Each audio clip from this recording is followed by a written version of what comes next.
Well, greetings and salutations, everybody. Welcome to my YouTube channel. My name is John Campea, and this is Open Mic. What is Open Mic? Well, I'm glad that you asked. See, every day on the John Campea Show, Monday through Friday, we save some time to take live questions from you guys, the viewers.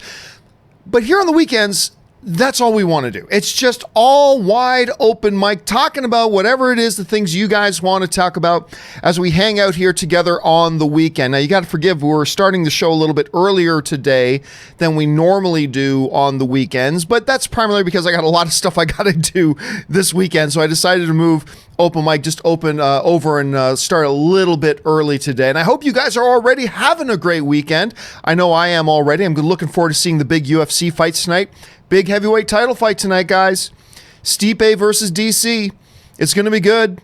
Pettis versus Diaz. Going to be good. Got a lot of other good names on there. Brunson's. I mean, it's going to be a good card, man. It's going to be a very good card. I'm very excited about. But listen, we're here to talk about the things you guys want to talk about. So let's not waste any more time and jump right into it. All right. The first one we're going to start with here. Oh, and we're not. There we are. The first one we're going to start with here is Suthius, who writes, hey, Mr. C, I just saw a trailer for Dave Chappelle's new Netflix special, and holy juicing Batman, he's buff now. Haven't seen anything from him in years. Well, he actually put out a Netflix comedy special last year that was actually really funny. It was really good. And I remember a lot of people were very excited about him coming back and doing another special.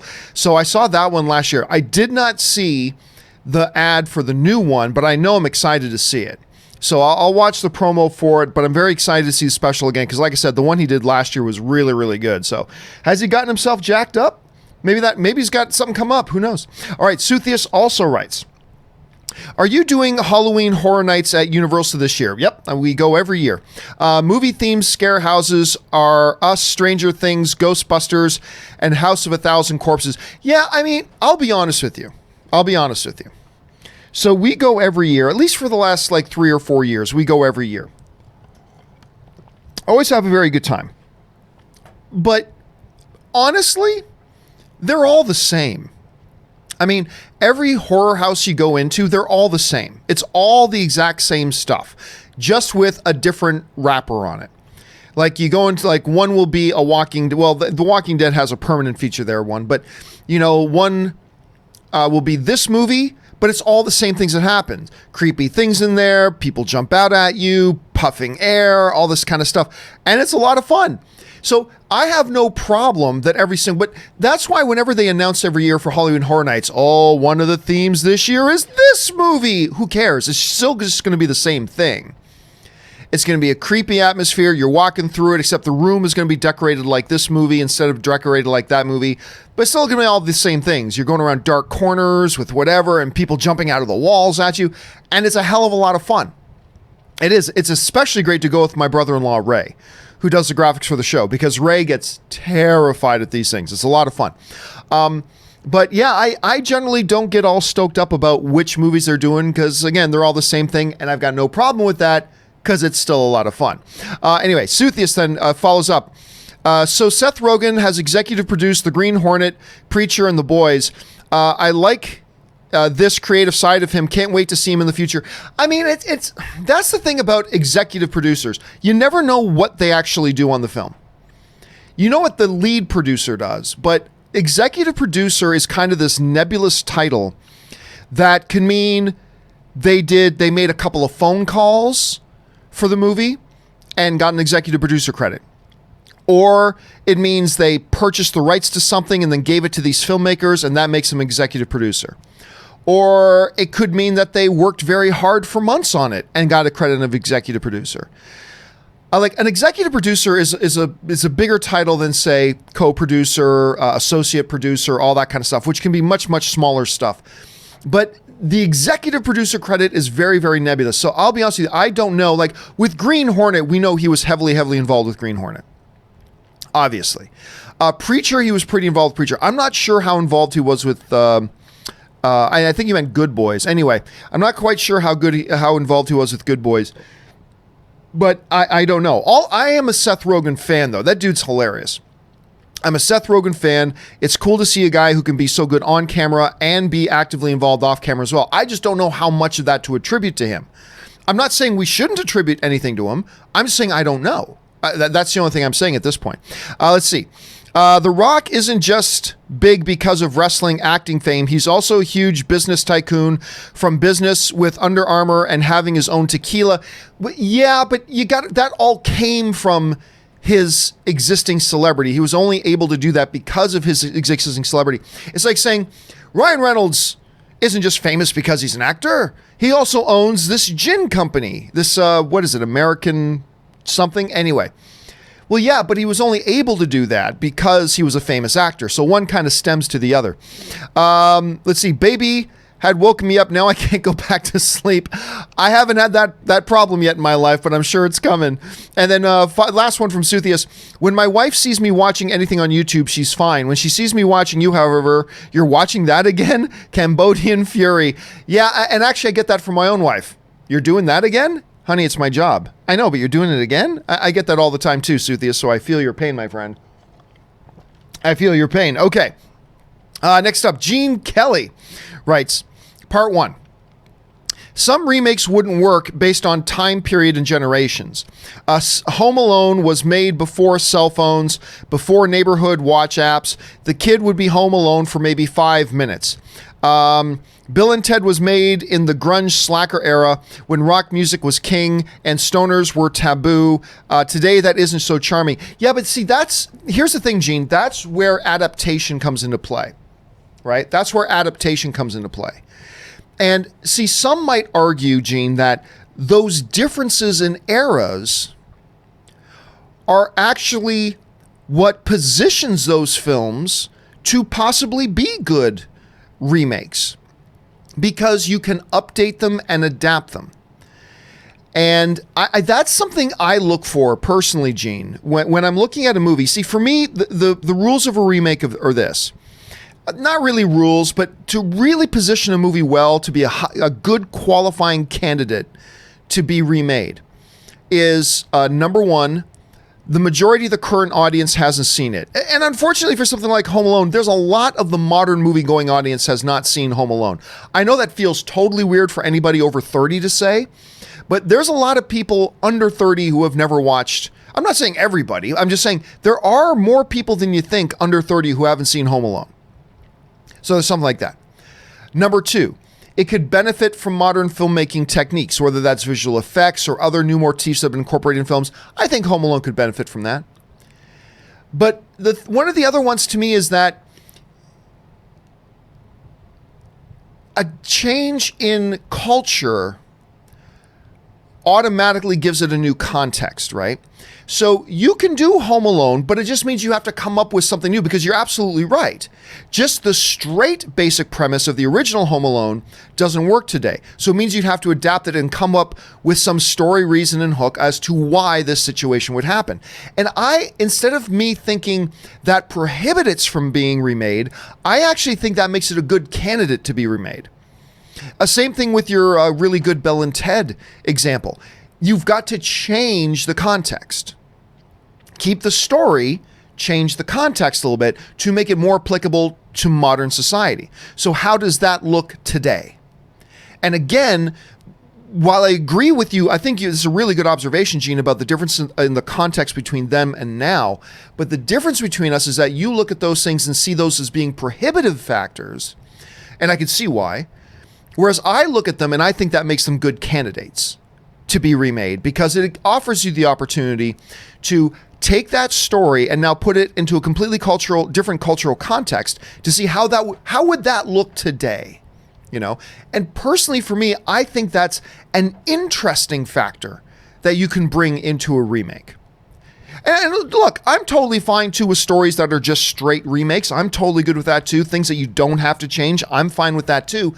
But these things where I think the film and the basic story is in a position where it needs to be adapted into a modern context, and it raises a question about how would a story like that be expressed in today's culture? To me, that's interesting. You see what I'm saying? Now, don't get me wrong. I am not super stoked for Home Alone on Disney+. I'm not. I'm also not super stoked for this new Bill and Ted movie. I'm not. But It's those principles that I do kind of look for when you're talking about remaking or relaunching or anything like that. Anyway, really good observation there, Gene. Okay, Carter writes, favorite Robert Pattinson movie minus Harry Potter and the Goblet of Fire. Yeah, that's not... See, here's the thing.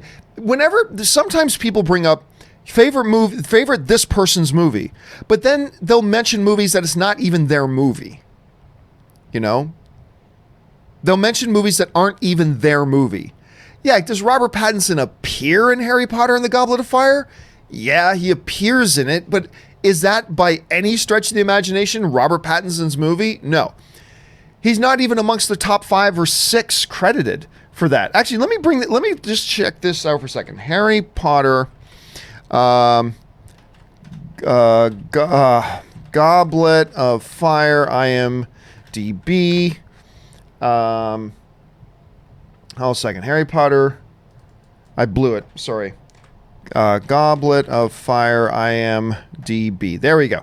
Okay. So, in the order of accreditation, he is, I don't know, listed 7th or 8th or something like that. Anyway, bottom line is, I don't really count that as his film. You got to at least be one of the top 4. I would argue you've got to be at least one of the top 4 or 5 performers in a movie to consider that a Robert Pattinson movie. Like, if you're going to ask me, what's the best Ryan Reynolds movie? I wouldn't say Hobbs and Shaw should be on that. Oh, I mean, it shouldn't. Anyway, because it's not his movie. He's in a couple of scenes, you know? For me, my favorite Robert Pattinson movie is The Rover. And I always forget who directed that. Hold on a second. It's the one he did with Guy Pearce, and it was directed by David Michôd. Yeah, I love The Rover. Now, what's funny is The Rover, for a lot of people who are big fans of Robert Pattinson's work, The Rover is not their favorite one. I mean, High Life, Good Time, there's a bunch of others, but The Rover is one to me I just adore. The Rover is the movie for me. I believe it came in 2013, 2014, something like that. That's the movie to me that made me go,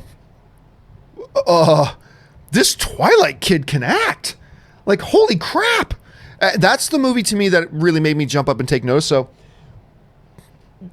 not dissing on your pick, I would just say that shouldn't qualify as a Robert Pattinson movie. I'm going to go with The Rover on that. All right. Let's see. Suthius writes, here's some sports analogy for you. Telling my 9-year-old to aim for the toilet is like telling Shaq to make 100% of his free throws. Joy of parenthood. For those of you who are not big sports aficionados, as dominant and as great and as Hall of Fame as Shaquille O'Neal's career was, that dude could not hit a free throw. I mean, which is, I don't understand how you can be a professional basketball player and not be able to hit free throws. Like, I played a lot of basketball in high school. I can hit 3 free throws, right? And I never became within the 99th percent, let alone the top 1%. I've never come within 99% of being an NBA talent, and yet I can hit free throws. You put me on a free throw line, I'll hit 7 or 8 out of 10 because they're easy, right? Free throws are easy. So I've never understood when we get these NBA players who are so talented and so great and can't hit free throws. I've never understood that. It's the easiest possible, other than a layup. It is the easiest thing you can do in basketball. You know the exact spot you're standing to the millimeter, and it's a shot you've taken 100,000 times in your life. It's not that hard. You're not going to hit them all, but you should be able to average 70% or more. And I think Shaq, I can't remember what Shaq's stats were, but they were pretty damn low. For an Hall of Famer, for one of the all-time greats, it's just kind of silly. Okay. Let's see. Quinn Foley sends in a really big super chat. Thank you, Quinn, for supporting the channel on that level. I really appreciate that, dude. Seriously. Hi, John. As a proud new subscriber who loves hearing you talk about film, I have so much more respect for you knowing you're a Weird Al fan. I am indeed a Weird Al fan. Favorite parody and original song of his. Love the show so far from one Canadian to another. You can't see them right now, but I've actually got a few Weird Al figures in and around the studio here. I'm a big Weird Al fan. True story. I am such a Weird Al fan that I am not nervous to go up and talk to anybody. I will go up as long as it's not women. I've never been good at going up and talking to women ever in my life. But, what, John, really, you? Yeah, imagine that. But I have seen Harrison Ford and walked up and talked to Harrison Ford. I mean, that Harrison Ford was a little bit intimidating. I'll grant you that. But still, I did. I have no problem doing that. The one guy I've always been too nervous to go up and talk to, despite the fact that I've been at, without exaggerating, 4 or 5 different events with him, is Weird Al Yankovic. I've never had the guts to go up and talk to him. Like, we would be at, like, premieres or whatever. I mean, there was this one time even, and Ann would joke about it because it had happened like 2 or 3 times before that where we'd see Weird Al, and Ann's like, go talk to him. I'm like, no, I can't go talk to Weird Al. I don't want to bother him. So just go talk to him. There's this one time,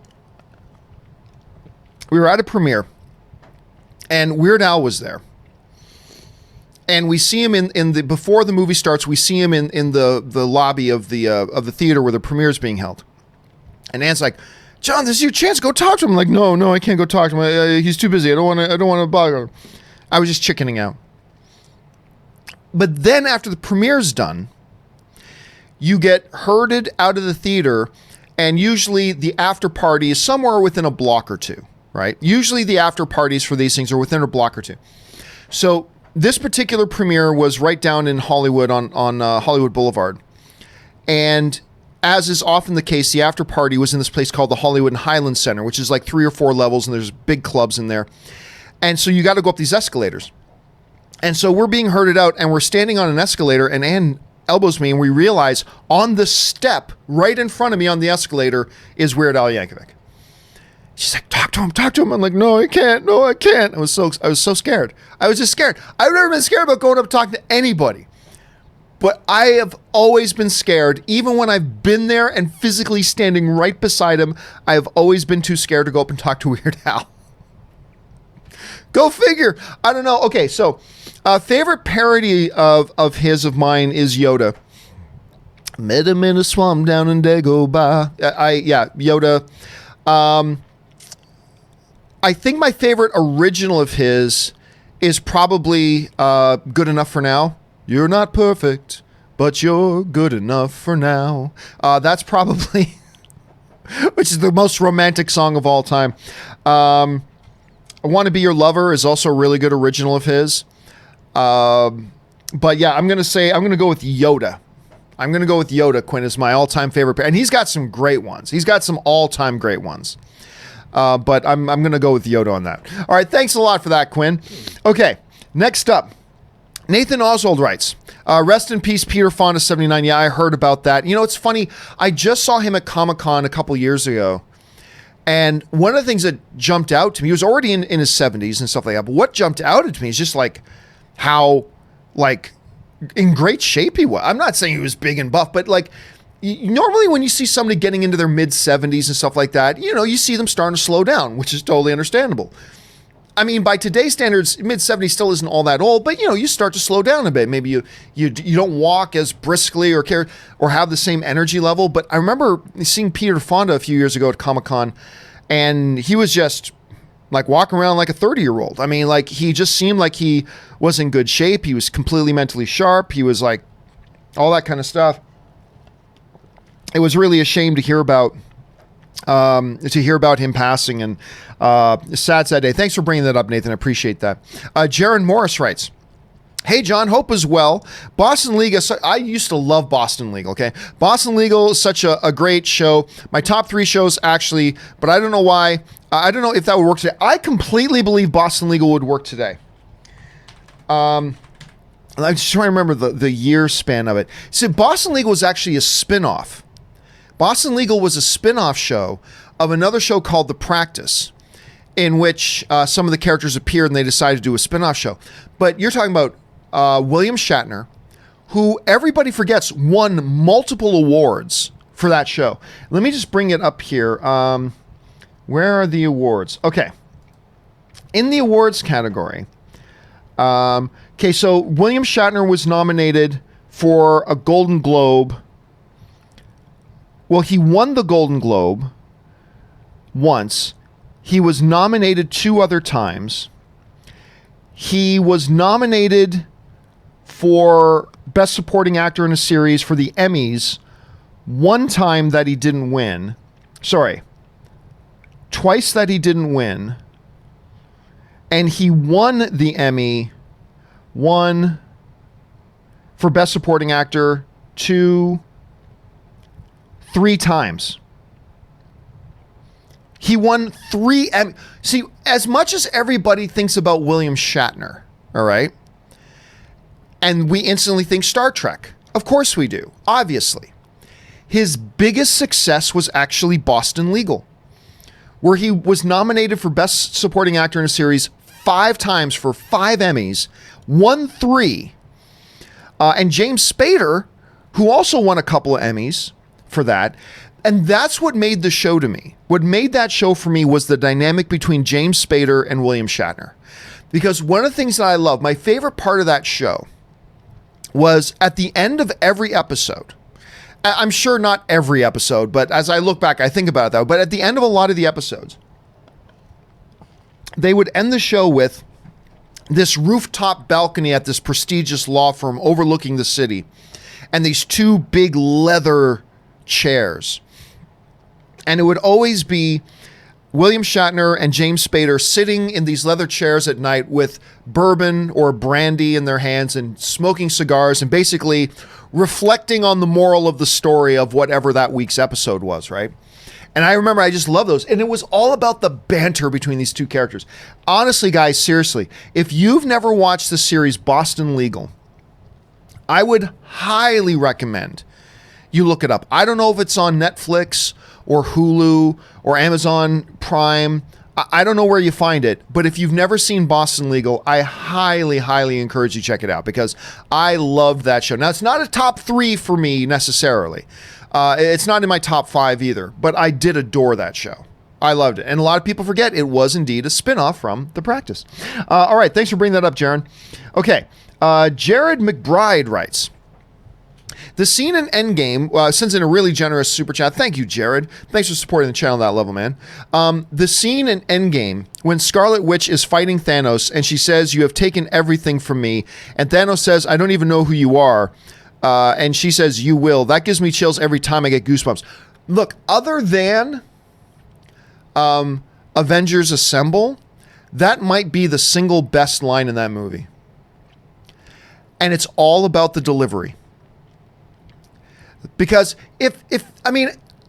when I say it's all about delivery, if you did the exact same lines, "You took everything from me. I don't even know who you are. You will." Like if she said it like that, it's just another line. What makes that line chilling to me, Jared, isn't the line. It's just 2 words. It's the delivery. "I don't even know who you are. You will." There's just something. It's all in Olsen's delivery of the line. "You will." It's like, oh, that just sends chills through you. You know, it's the way she says the line speaks with zero uncertainty that I'm about to wreck you. Like, "You will," you say "you will," and it sounds like I'm up for fighting you. But when she says it, "You will," it's just like, oh, make no mistake, I'm about to wreck you. I mean, there's something in that conveys the softness in the way she says it, conveys extreme strength and power. And I loved it. I thought it's honestly, besides Avengers Assemble, probably the best line in the movie. Now, maybe there are 8 or 9 other lines that I go, maybe that's the best line. I don't know. But that line, that moment, that delivery, to me, a simple little 2-word line, for me, was absolutely one of the highlights of the film. I loved it. I cannot agree with you more. It is a staggering moment. It says so much about the character. And yeah, I really, really dig it. Anyway, thanks for that, Jared. Okay, next up. Tom Waters writes, "Do you think we could see Qui-Gon Jinn in the Obi-Wan series? Yoda said he found a way back and would teach Obi-Wan how to communicate with him. Could even get Liam Neeson back. Thanks, Sean." I don't think so. I don't think so. I don't think Liam Neeson is looking to go back to play Qui-Gon Jinn. That being said, at Star Wars Celebration Orlando a couple years ago, Liam Neeson did send in, now this doesn't necessarily mean anything, but Liam Neeson did send in a video message to the audience. There were a couple actors who couldn't be there, and they recorded messages for the audiences at Star Wars Celebration, and Liam Neeson was one of the guys who did it. So, I mean, obviously he doesn't hate his connection with Star Wars by any stretch of the imagination. I'd go so far, Tom, as to say it's certainly a possibility that we could see Liam Neeson, but why? I mean, really, why? What would be the point? Just to say he was there? Just to go, look, everybody, Qui-Gon. So unless there's a narrative reason to do it, I don't even know that they should do it. Is it possible? Does the possibility exist? Is it within the realm of reality that we could see a Force Ghost Liam Neeson, Qui-Gon Jinn pop up? Yeah, it's possible. I think it's unlikely, though, and unless you have a good reason why he should be there, I would rather them not. I would rather them not, personally. But if they have a good, important narrative reason for it, then by all means. So I think it's possible, but not likely. So it does leave the door open for it, though. I mean, absolutely, it leaves the door open for it. All right. John Imrie Singleton writes, "Hey, John, Good Boys had a lot of great laugh out loud moments. It certainly did. And I like scary stories, but I'm biased to anything that makes my skin crawl at any point." Well, that's why there are a lot of people who are big horror fans. Look, I always say this. Movies are meant to be experiential events. Movies, at their core, are meant to give to the audience an experience. Whether that experience is laughter, whether that experience is tension, whether that experience is like pondering, whether that experience is sadness, or whether that experience is fear. And on that level, horror movies have a really sacred place amongst the other genres, because I don't know that any genre delivers on its experience, at least when it's done well. And it's not always done well. But I don't know if any other genre delivers on the experience and the particular experience that they try to deliver as well as horror films do. Right? I'd say comedy and horror are the two big ones. Action gives you thrills. Great dramas give you intrigue. Like, you get all those experiences, but like comedy and horror really overtly deliver on their experience, whether it's big laughter or big scares, right? So yeah, there's a reason there's a lot of people who love horror movies, man, and that's a very good one. All right, John also follows up and writes, "Also sending good vibes to you, the crew, and family." Oh, thank you so much, John, and I hope you have a fabulous weekend, and thank you for being part of our little film fan community, man. Thanks for that. All right, BMC writes, "How do you feel about John Wick director helping with action scenes in Birds of Prey reshoots? Sounds awesome to me. Hope you have a great weekend." I haven't heard about that officially, but if he's doing it, it's nothing but a good thing. It's always a good thing when you get talent involved with your project, no matter how big or how small. Now, look, I don't know whether it's Stileski or Leach that's doing it. It's one of the two guys. Them getting involved to help with action scenes in reshoots. If this is a bad movie, them doing that isn't going to make it a good movie. Just be clear about that. This is just a nice little bit of seasoning, right? So it's cool. It's good news, but if this movie isn't good, them stepping in to help with some action scenes in reshoots isn't going to take a bad movie and suddenly make it a good movie. So let's not get too worked up. But overall, it's a positive thing when you're getting guys who are as good at doing this sort of thing as these guys are, whichever one of the two it is. That's never anything but a good thing. Certainly won't make things any worse.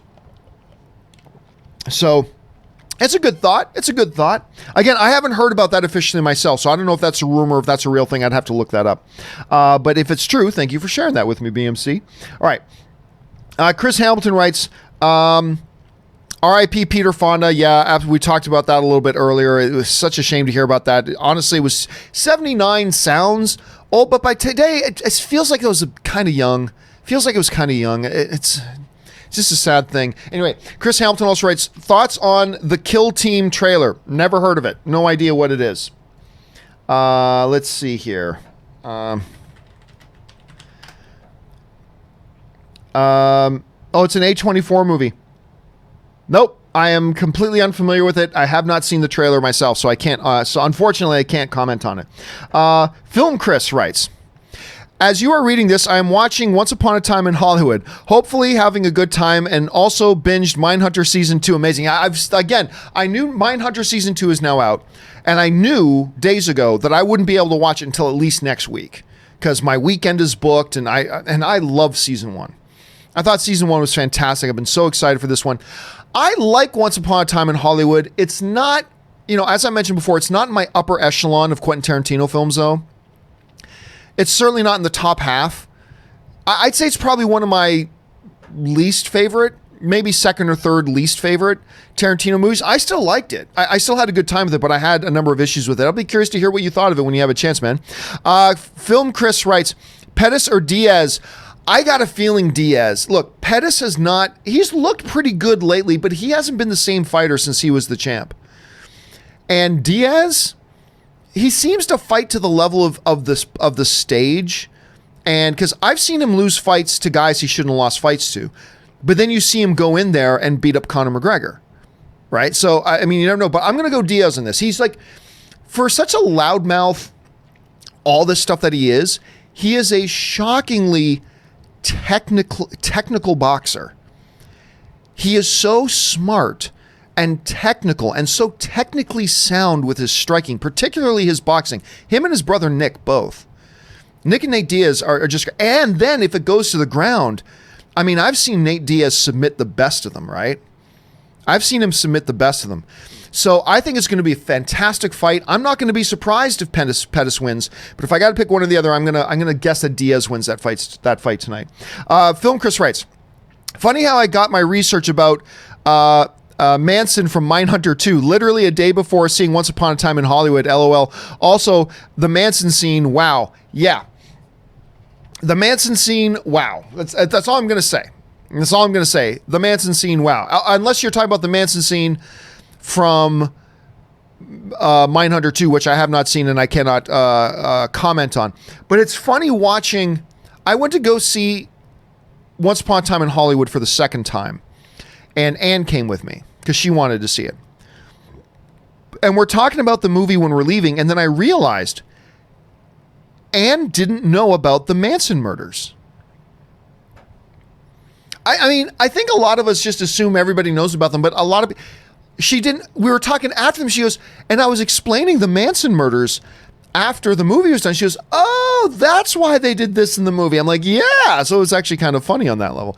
And then Film follows up again with, also have a great John. Love the show. Thank you so much, Film Chris. Appreciate it. It's great having you along here. And a little bit envious that you had a chance to watch Mindhunter Season 2 as well. I can't wait to finally get my chance to watch it. I'm very excited about it. So thanks for that, man. All right. Calix writes, oh, 1 of 4. Okay, here we go. Saw Endgame for the first time yesterday. Wow, first time. Thought it was great. First 2 acts were more interesting to me than the third act, but third act was very entertaining. I knew all spoilers going in, and it didn't ruin my enjoyment at all. Hearing it out of context and actually seeing it are 2 completely different things. That's a very good point, actually. This should have been true. This should have been the true ending to the MCU. It was the perfect ending. It was their return to the king. I know they want to make more money, but how can you top this or do a better ending down the road? For me, I'm done with the MCU. It ended, in my opinion, and I don't need or want to see more. Well, I mean, okay, to be fair, though, Kellex, and this comes up all the time, has there ever been a crime film as good as The Godfather? No. Unless you want to say Godfather 2. But for the sake of our argument, let's just say The Godfather and Has there ever been a crime film as good as that? No. No. So should nobody ever make more crime movies again? Like, once a television show has a great season finale, should just end? Like, to me, it's not... Look, let's say,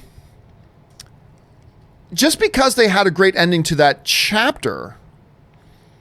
Does that mean you should never have other comic book movies again? No. The point of movies is to make good, entertaining experiences. Like, I enjoyed Ant-Man and the Wasp. I'm glad I watched it. It's a fun, entertaining film, good time. Should they have not made it because it's not as good as The Dark Knight? Well, The Dark Knight's a better comic book movie, so never make another comic book movie again. No, the point of the movies is to make individual movies that are entertaining, good experiential events for you to go out and have a good time with at the movies. That's the point of making a movie. And if Marvel can still make those, my challenge to you, Calix, would be, why would you artificially limit yourself, by the way? Not just limit yourself, why would you artificially limit yourself by saying, well, wow, that was a great ending. Guess I shouldn't watch any more. That to me doesn't make sense. Because Spider-Man Far From Home was not as good as, Infinity War or Endgame. But it's a really good, entertaining time at the movies. Yeah, but it's not as good as that other one. Not as good as the other one ended off well, so I'm not even going to bother with that. I don't get that. I just don't get that philosophy. Like, I had, Canada is where they have my all-time favorite. I'm a very simple man when it comes to my ice cream. One of my favorite things ever is just vanilla ice cream with chocolate sauce. Oh, my God. It moved. I'm just going to say it moved a little bit just thinking about that. And my favorite is this place in Canada that I get it from. But am I not going to allow myself to enjoy an ice cream sundae down here in the States just because it won't be quite as good as the one up in Canada? No, it's still great. There's an ice cream shop up the road from us here. I believe it's a chain. It's called Cold Stone. And they do this wicked vanilla bean ice cream mixed with a chocolate, I don't know what their brand of chocolate sauce is, mixed in, and they mix it all up, and it's delicious. Delicious. I love it. Why should I rob myself of those positive experiences just because, there's a place in Canada that does it a little bit better. So I'm going to rob myself of positive, good, enjoyable experiences now just because I happen to have one that was a little bit better earlier? Like, so I'm giving you a hard time here, Calix. I'm just rubbing you a bit here, giving you a hard time as your fellow film fan brother here. I just don't understand that line of thinking. I just don't understand that line of thinking. Well, that was great. Guess I'll never have anything that's good again because I had something that was great. I don't see that. I just don't. I don't get it. I don't get it. I will never understand that line of thinking. And by the way, Calix, you're not alone. There are other people who have said the exact same thing that you're saying. Well, that was a perfect ending, so I'm done with Marvel movies now. Or this, speaking of different genres, well, that was that, so I never have to watch another one again. Or a new comedy's coming out. Yeah, but is it as funny as that comedy? Well, who cares whether it's funny as that comedy? The question should be, is it funny? And is it enjoyable? And is it good? I enjoyed Good Boys. It's nowhere near as good as 40-Year-Old Virgin, but that doesn't mean it's not a good, fun, great experience at the movies. So again, the question I would pose to you, my film fan brother, giving you a bit of a hard time, is why would you artificially rob yourself of good, entertaining experiences at the movie theater just because of some arbitrary, fake, artificial distinction we make, saying, well, there was a previous one that was kind of a great ending, so there's no point in watching any of the rest of them. I don't understand that. I don't understand that. Breaking Bad was my favorite television show of all time. Might as well not watch TV anymore. I mean, that's hyperbole, but it's kind of the same philosophy there. So I don't get it. If you enjoy, and now here's the difference, though, Calix. If you're at the point where you're like, I don't even enjoy comic book movies anymore. Like, I've just seen so many, I just don't know that I enjoy them anymore. Well, then that's different, right? That's different. Because if you're not enjoying it, what's the point in going? So that's different. But if you enjoy these movies and they're good and they're entertaining and you have a good time and they deliver a positive experience, I'm just not sure what the explanation would be to say, I am going to restrict from myself from having those enjoyable experiences in the future because of some artificially created, false, made up, arbitrary distinction that I'm going to make between, well, that one was great and a great ending, so I shouldn't move forward. Like, I've had the best sex in my life. Should I then go, well, no point in having sex anymore? I had the best sex in my life. No point in having sex anymore. Never. Anyway, so I know, look, I'm just giving you a hard time, brother. I'm giving you a hard time, but I want to challenge you on that way of thinking because I think you're just robbing yourself. Again, unless this is a situation where you just don't really find yourself enjoying comic book movies anymore. If that's the case, that's a different thing altogether, but I just don't understand that line of thinking, brother. All right, anyways, thanks for sharing your thoughts, man. And good on you for getting around watching Endgame. Andy Holmes writes, I'll be at D23 and am a gold member, but I'm worried I still won't be able to see the presentation of upcoming movies. How do you make sure you see it? I honestly don't know. I am nowhere near an expert at navigating D23 as I am at, say, Comic-Con. Like, I know my way around Comic-Con. D23, not so much. I do know this, though. I have reserve seating because I'm press. So I have reserve seating. So I've got my seat. So I don't have to worry about that. But how do you make sure? I don't know. I don't know that there is any way to make sure. It's got to be easier than getting into Hall H. Because, how can I make sure I get into Hall H? The reality is there's no way to 100% make sure. There are things you can do that will give you a much better shot at getting into Hall H, but there's no way to guarantee it. With D23, I know even less, but I got to imagine it'll be easier getting into that hall than it would be at, like, say, Comic-Con. So I just don't know. But anyway, I hope you're able to get in, Andy, and I hope you have a good time. I'm going to be there. Chris Carr is going to be there. She and I are going to go down together, and I'm looking forward to it. I'm really looking forward to seeing what Disney's got planned for us. All right. Calix writes, 1 of 2. Glow Season 3 was awful in my opinion. Only 5 to 10% is wrestling. Wrestling is in the title, and they've almost abandoned it. Subplots that go nowhere. Too heavy-handed with some subjects. Ruth became unlikable. They do very little with Mark Maron. No new wrestlers. Has moments, but overall bad. See, it's funny. I haven't watched it yet myself. And by the way, wrestling's in the title, but it's not about wrestling. It's about the women. Just look at the title. What is Glow? Gorgeous ladies of wrestling. It's not about wrestling. It's about the gorgeous ladies of wrestling. The show has always been about them and the characters. The wrestling part, and this goes all the way back to season 1. The wrestling part is just the background. The wrestling part is the context. And the wrestling part is interesting. And I remember, I grew up a wrestling fan. The wrestling part in Glow for me is interesting, but the catch of the show is the characters and their stories. That's what interests me the most. That said, I enjoyed Glow Season 2, but I did not think Glow Season 2 was as good as Glow Season 1. And I have not watched Glow Season 3 yet. Ann and I both want to watch it. But you're not the first person I've heard say they weren't really, satisfied with Glow Season 3. I know 1 or 2 people that really like Glow Season 3, but I've heard from another people that they felt kind of let down by it. I haven't seen it yet myself. I just know that I thought Season 2 was a little bit of a step down from Season 1. I'm kind of hoping they can get on board because I got really excited when I saw that Gina Davis was in there because I really like Gina Davis. But it'll be interesting to see where they go. But I'm getting nervous, Calix, because again, you're not the first person to tell me it's not all that good. So I'm getting a little bit nervous here, but I'll let you guys know what I think about it once I finally get a chance to getting around to watching it. But it's a sad thing if it's really not that good.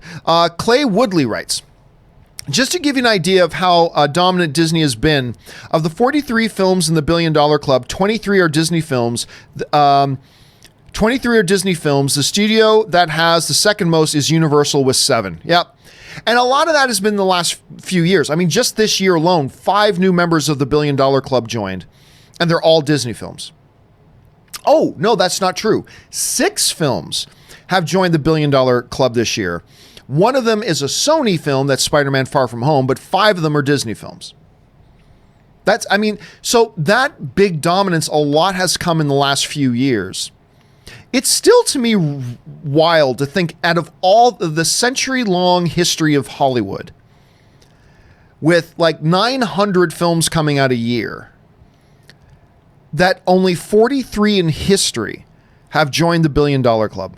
That's kind of crazy when you think about it on those levels, Clay. It really, and just 5 this year from Disney alone. What are the 5? So you got Endgame, Captain Marvel, Toy Story, Lion King, and Aladdin. A lot of people forget Spider-Man Far From Home was a Sony film. But yeah, it's great. 5 films. And minimum, they're going to end up with 6 this year and probably end up with 7. Because at least Frozen 2 or Star Wars Episode 9 will join the $1 billion club. Then there's an outside possibility, I guess, that Maleficent could as well. I don't see Maleficent joining the $1 billion club, but there's a shot. There's a chance. So you never know. But it is nuts. It is unprecedented. All right. This streak we see right now, Clay, is completely unprecedented. We've never seen anything like this and probably never will again. It's nutty. Excellent observation. Roman Bryant writes, do you like Hugo Strange? I think he's the most underrated Batman villain. I would love to see him in a film. Honestly, I don't. I really don't. I'm not and all of my friends do. Just to be clear on that. Like, all of my friends like the Hugo Strange character. I actually don't. I have never been interested in the Hugo Strange character. And I've seen him in about 3 different incarnations, and I've just never been big on him. But take that with the grain of salt that I am in the vast minority on that, because even most of the people I know really like the character. But I got to confess, I really don't. I particularly didn't like the character in Gotham, but then again, Gotham is Gotham. By the way, I'm now 3 episodes into Pennyworth. Wow. I am really enjoying Pennyworth. And I laughed at them when they said they were making it. I thought it was a stupid idea. I thought, this is ridiculous. Why even bother making something as dumb as this? And I got to tell you, I'm 3 episodes in. I'm really enjoying it. I'm having a good time with it. All right, Sharon Carter writes, what are things you do? Let me see. What are things you do like from Hayden as Anakin? Nothing. And I don't necessarily blame Hayden Christensen for that. But I can't think of a single scene in either of the 2 movies that he's in as Anakin that I enjoyed. Everything was hammed up, overplayed. If I had to pick one scene that I enjoyed a lot, and it was without dialogue. It was when he shows up to try to rescue his mother from the Sand People, and the intensity in his face and all that kind of stuff. But I will even keep people from dying. I just, and Hayden's a good Canadian kid, and I've seen him in other things where he does well. So I don't know if it was script. I don't know if it was really bad direction from George. I don't know if some of it was just him and his delivery, but I know he's capable of better. I mean, I've seen him do much better. But I can honestly say I other than that one scene where it was just all intensity in his face, I really can't think of any scene I thought he was good in. And again, I'm not putting the blame squarely on him for that. I mean, it's probably script, probably direction, probably how they told him to do it. But it pains me to say that because it's a good Canadian kid, but it's the truth, Sharon. That's from my opinion, that's the truth. Ryan Lohner writes, the same guy plays Charles Manson in Once Upon a Time and Mindhunter. Oh, interesting. Oh, that's right. I heard about that. That must have been a weird period for him. I remember hearing about that the guy who plays Charlie Manson in Once Upon a Time in Hollywood also got cast to play Charles Manson in Mindhunter. I remember hearing that a while ago. I totally forgot about it, though. There you go, guys. It's a shared cinematic universe. That must have been a really weird time for him, Ryan. Imagine that. If they try to suggest that Once Upon a Time in Hollywood and Mindhunter Season 2 were shared cinematic universe. All right? All of a sudden, you got Leonardo DiCaprio's Rick Dalton showing up in one of the episodes of Mindhunter. That would just make the internet blow up. That would be hilarious. All right. John DeMoto writes, do you see the Guardians featuring in Thor 4 Love and Thunder? No, probably not. Probably not. I mean, that's definitely, anything in the MCU is a possibility, so it's definitely a possibility. I doubt that they'll do that, but it's possible. It's more likely to me that you're going to see Thor in Guardians 3. That, to me, is the more likely scenario. So I don't think we're going to see Guardians in Thor 4, but I do think we're going to see Thor in Guardians 3. At least that's what I think right now. I just don't know why you would waste one of the contractual obligations of a Chris Pine and everybody else there for some small throwaway thing in Thor. I don't see that. And the Guardians are their own feature characters, right? They're their own feature characters. You don't make them secondary characters in another person's movie, right? So Hulk is not a feature character. He doesn't have his own movie. So you make him the secondary character in Thor Ragnarok. Black Widow, at the time, was not a feature character, didn't have her own movie, so you put her as a secondary character in Winter Soldier. And you know, Falcon, at the time, was not a feature character, so you can have him pop up in the first Ant-Man in a supporting role. The Guardians are feature characters. So I don't see Marvel using them that way. I mean, again, it's possible, but I don't see them using them that way. All right. Mr. Asylum Project writes, it's interesting how subjectivity works. For example, I love Man of Steel, The Terminal, and You, Me, and Dupree. I know how you feel about the last two, and yet we both love Man of Steel, right? I mean, that's the beauty of it. The subjectivity of film, no matter what person you have that you think you have the same movie tastes, there are movies that you love and they hate, and vice versa. That's the subjectivity of movies. Is that we all watch movies and we all have different experiences with them. Yes, I don't like The Terminal. I think it's Steven Spielberg, who is my all-time favorite filmmaker. I think it's Steven Spielberg's bad day at the office. I did not like The Terminal. And You, Me, and Dupree was not a dumpster fire. I didn't think You, Me, and Dupree was a dumpster fire. It has its moments. And I also don't think it's very good. But, you know, whatever. But you watch them, and that movie hits you in a different way, and you really enjoy it. That's great. That's what's the fun part of being film fans, is that we get to have these different experiences. So I'm glad you like The Terminal, and I'm glad you like You, Me, and Dupree, and I'm especially glad that you like Man of Steel, because we're a very small club. Man of Steel is brilliant, by the way. Thank you, Zack Snyder, for Man of Steel, most underrated comic book film of all time.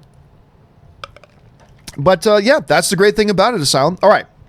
Mr. Asylum Project also follows up and writes, I used to say The Dark Knight is the best comic film, but I have to be honest with myself. It's actually my least favorite of the trilogy. Though it has two of my favorite scenes, the opening and the ending. Yeah, to me, The Dark Knight, and just piggybacking on what you were saying before, Asylum, that piggybacks on the whole notion of, you know, the subjectivity of it. Because to me, The Dark Knight is easily the best film of the Christopher Nolan franchise. I think Batman Begins is the next, and then I thought The Dark Knight Rises was probably the weakest film that they did. Still good, but I thought the weakest film of the Nolan trilogy. And I really do think that it is a top 3 greatest comic book movie of all time. To me, top 3 greatest comic book movies of all time are, in no particular order, Avengers, although Avengers is in order, because the original Avengers to me is the greatest comic book movie ever made. And then the other two are Logan and Dark Knight, in no particular order. I think Logan and Dark Knight are the two of the best examples of comic book filmmaking at its best. And what's really neat is, when you look at those films, Avengers, Dark Knight, Logan, they're 3 very different films from each other. One is like a really, I think, Avengers defined what a comic book movie is today. and it set up the MCU. It solidified what the identity of the MCU was. You wouldn't have Infinity War. You wouldn't have Endgame. None of that would be here if it wasn't for that first Avengers and what Joss Whedon did with it. Dark Knight is a crime movie, man. It's a crime movie. And it's a wonderful film at that. And so it's very, very different from that Avengers film. Logan, very gritty, R-rated Western kind of film, right? Very, very much in the motif of a Western. And gritty and R-rated. So to me, it's really neat when I look at what I think are the 3 greatest comic book movies ever made. They're all so radically different from each other. And I kind of love that. But hey, man, I know a lot of people, some that love Batman Begins. I know some people that think Batman Begins is the best film in the Nolan trilogy. I know 1 or 2 people that think Dark Knight Rises, which I didn't like all that much, but I liked it. I think Dark Knight Rises is the best film in the Nolan trilogy. So again, it just goes all back to that stuff you were talking about, dude, about the subjectivity of film and all that kind of stuff. And that's the great thing about it. Anyway, thanks for sharing, man. All right. Kellex writes, 1 of 2. Do people that want Man of Steel 2 want it because they love Man of Steel? Because if so, they do realize it will be nothing like Man of Steel. No Cavill, no Snyder. It will pretty much be a reboot and will be nothing like Man of Steel. I just want a new Superman movie. I don't need a direct sequel, which actually was Batman versus Superman. Well, I think here's the thing, Kellex. I think when you hear people say they want a Man of Steel 2, what is implied in their statement is that they want the next Superman movie with Henry Cavill. I think when you hear people say, I want Man of Steel 2, they're not just saying, I want some arbitrary random new Superman movie. They are specifically saying, I want Henry Cavill back as Superman in a Man of Steel 2. That's what they're saying specifically. And I think a lot of people know that the likelihood of Henry Cavill coming back is extremely small. I think it's 0. I think he's done, which is a shame because he's my all-time favorite Superman. But I think they know that that's the case.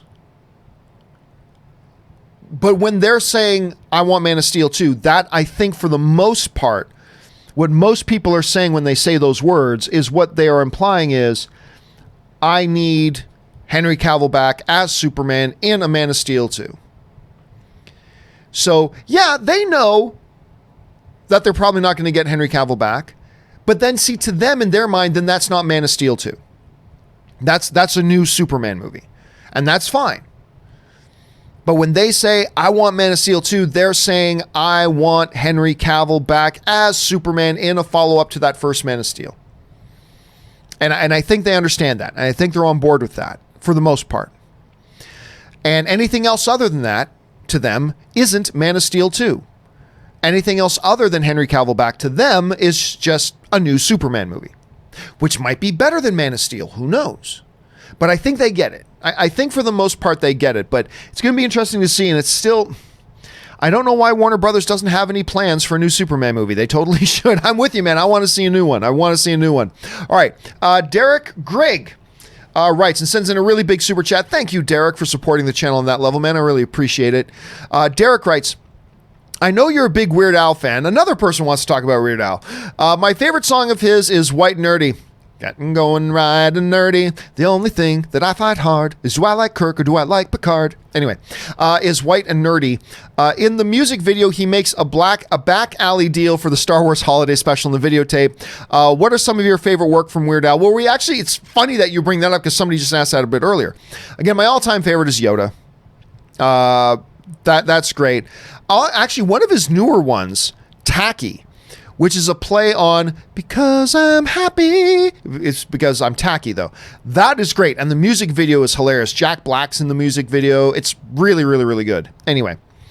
But yeah, I mean, Yoda is my all-time favorite one. He's got some, you go back to his classics like Beat It and, or Eat It, of course, obviously. I'm Fat. On and on and on. I mean, he's King of Suede is one of his old classic ones to the old Police tune, King of Pain. I'll always be King of Suede. I love, and then all of his polka stuff. He's just the best. And then a lot of people forget he's got some original tunes as well. Want to Be Your Lover? Oh my God, I laughed myself sick. Ann and I were actually at a Weird Al concert about 3 years ago at the at the Greek Theater, the Greek Amphitheater here in Los Angeles. And he performed I Want to Be Your Lover live. And it was one of the most hilarious performances of anything I've ever seen. Another one of my favorites is instead of American Pie, it's Anakin guy. A long, long time ago, in a galaxy far away, Naboo was under an attack. And I thought me and Qui-Gon Jinn could talk the Federation in to maybe cutting them a little slack. But their response, it didn't thrill us. They locked the door and tried to kill us. We escaped that gas. Met Jar Jar and Boss Nass. Anyway, I'm not going to go on and on and on. But yes, Anakin guy, that's a great one. So much Weird Al that I love. And I'll never talk to him because I've had the opportunity like 4 or 5 times and I've always been too scared to actually go up and talk to him. And I probably will for the rest of my career. But anyway, thanks for that, Derek. Love me some Weird Al. Bye, this here Anakin guy. Maybe Vader someday later. Now he's just a small fry. Tyler Yeats writes, had a lot of fun with Hobbs and Shaw. Pretty funny. I enjoyed it. I enjoyed Hobbs and Shaw. I thought it was a good, fun time. I really do. It perfectly embodied kind of what the Fast and the Furious franchise is today, right? It knows what it is. It doesn't take itself too seriously. It's just a good, fun time at the movies. And I enjoyed it on that level very, very much. Is it a dumb film? Yes, it's a dumb film. But it's fun. And I had a good time with it, and that's all I really ask for when I go to the movies. All right. I mean, obviously, it'd be great if they gave us more than that. But hey, if that's all you give us, perfectly good. It was a good enough time. All right. Mike Hill writes, hey, John, I finally got myself a date, and I'm planning to take your advice of a movie, Lion King, then a meal, if all goes well. Thank you. That's the perfect plan. We've talked about this on the show before. Guys, girls, listen to me. Pay attention. Pay attention. John the Love Guru is about to spew some of his love goodness all over you. That sounds wrong, but accept it. So the classic dating mistake, whenever I hear people say, movies are never good for first dates, then I instantly know, then you're doing it wrong. Because I bet you do dinner than a movie, don't you? Yeah, that's the wrong way to do it. It's the wrong way to do it. You got to do the movie and then dinner, or movie and then drinks. The reason why is because you don't want to end your date by sitting silently in a movie theater. What you do is you go to the movie first, develop a shared experience, because now you're watching this movie together and you have a shared experience, and then you go out to dinner or drinks so you can talk about that shared experience as a starting point and then converse and do anything else. It always works much, much better. Take my advice on that, guys. Don't do dinner and a movie. Do a movie and then a late dinner, or a movie and then late drinks. That's the way to do it. Mike, you're going to enjoy success, my friend. You're going to enjoy success. All right. Oliver Mauhin writes, what is the film that makes you angry because it's stupid and illogical? For me, it's Prometheus, and I anticipated it, and then it ruined everything. Yeah, I didn't like Prometheus. I know a number of people who really love the film, and I wanted to like it, and I thought Prometheus was pretty bad. I don't know. There are a lot of movies that are so bad they make me mad. I remember one just a few years ago was Assassin's Creed, which I bring up a lot. I had such high hopes for Assassin's Creed. Like, to me, Assassin's Creed was going to be the movie, that or Warcraft, were going to be the movies that broke the seal and ushered in a golden age of good video game movies. And Assassin's Creed with Michael Fassbender in the lead. I mean, come on. It's going to be great. We're going to love it. It was so awful. So stupid. So illogical. So nonsensical. It was just rubbish. Absolute rubbish. Anyway, so there are films like that, but so Prometheus, I mean, I don't hate it that much, but I did not like it. I'm with you on that one, Oliver. I did not like that one at all. And like you, I was very much anticipating it, and it just didn't work for me. David Sickles writes, damn it, John. I got one Funko Pop because of you and thought they looked cute. Now I have 5: Spider-Gwen, Captain Marvel, Hawkeye from Endgame, Spider-Man and or MJ from Far From Home. Thanks a lot. Dude, the exact same thing happened to me, okay? I got to be getting close to 200 Pops now. And while everybody else was getting them, I never got them. and then my brother-in-law Ray, because what used to happen back in the AMC days is our studio was right close to a mall, and a lot of time at lunch break, you know, Ray and fact checker Jonathan and Dennis and a few guys, they would always go over to the mall and go to the Hot Topic or something like that and look at the new there are also other collectible stores in that mall. It's a really good mall. And they would always come back with a new figure or two. Well, one day Ray comes back and he had seen a couple of Supernatural pops, and he knows how much I like Supernatural. So he got me Sam and Dean Winchester. And it's like, oh, cool. And thank you, man. I appreciate that. And I took them, I put them on my shelf. I'm like, you know, a couple more would look pretty good there.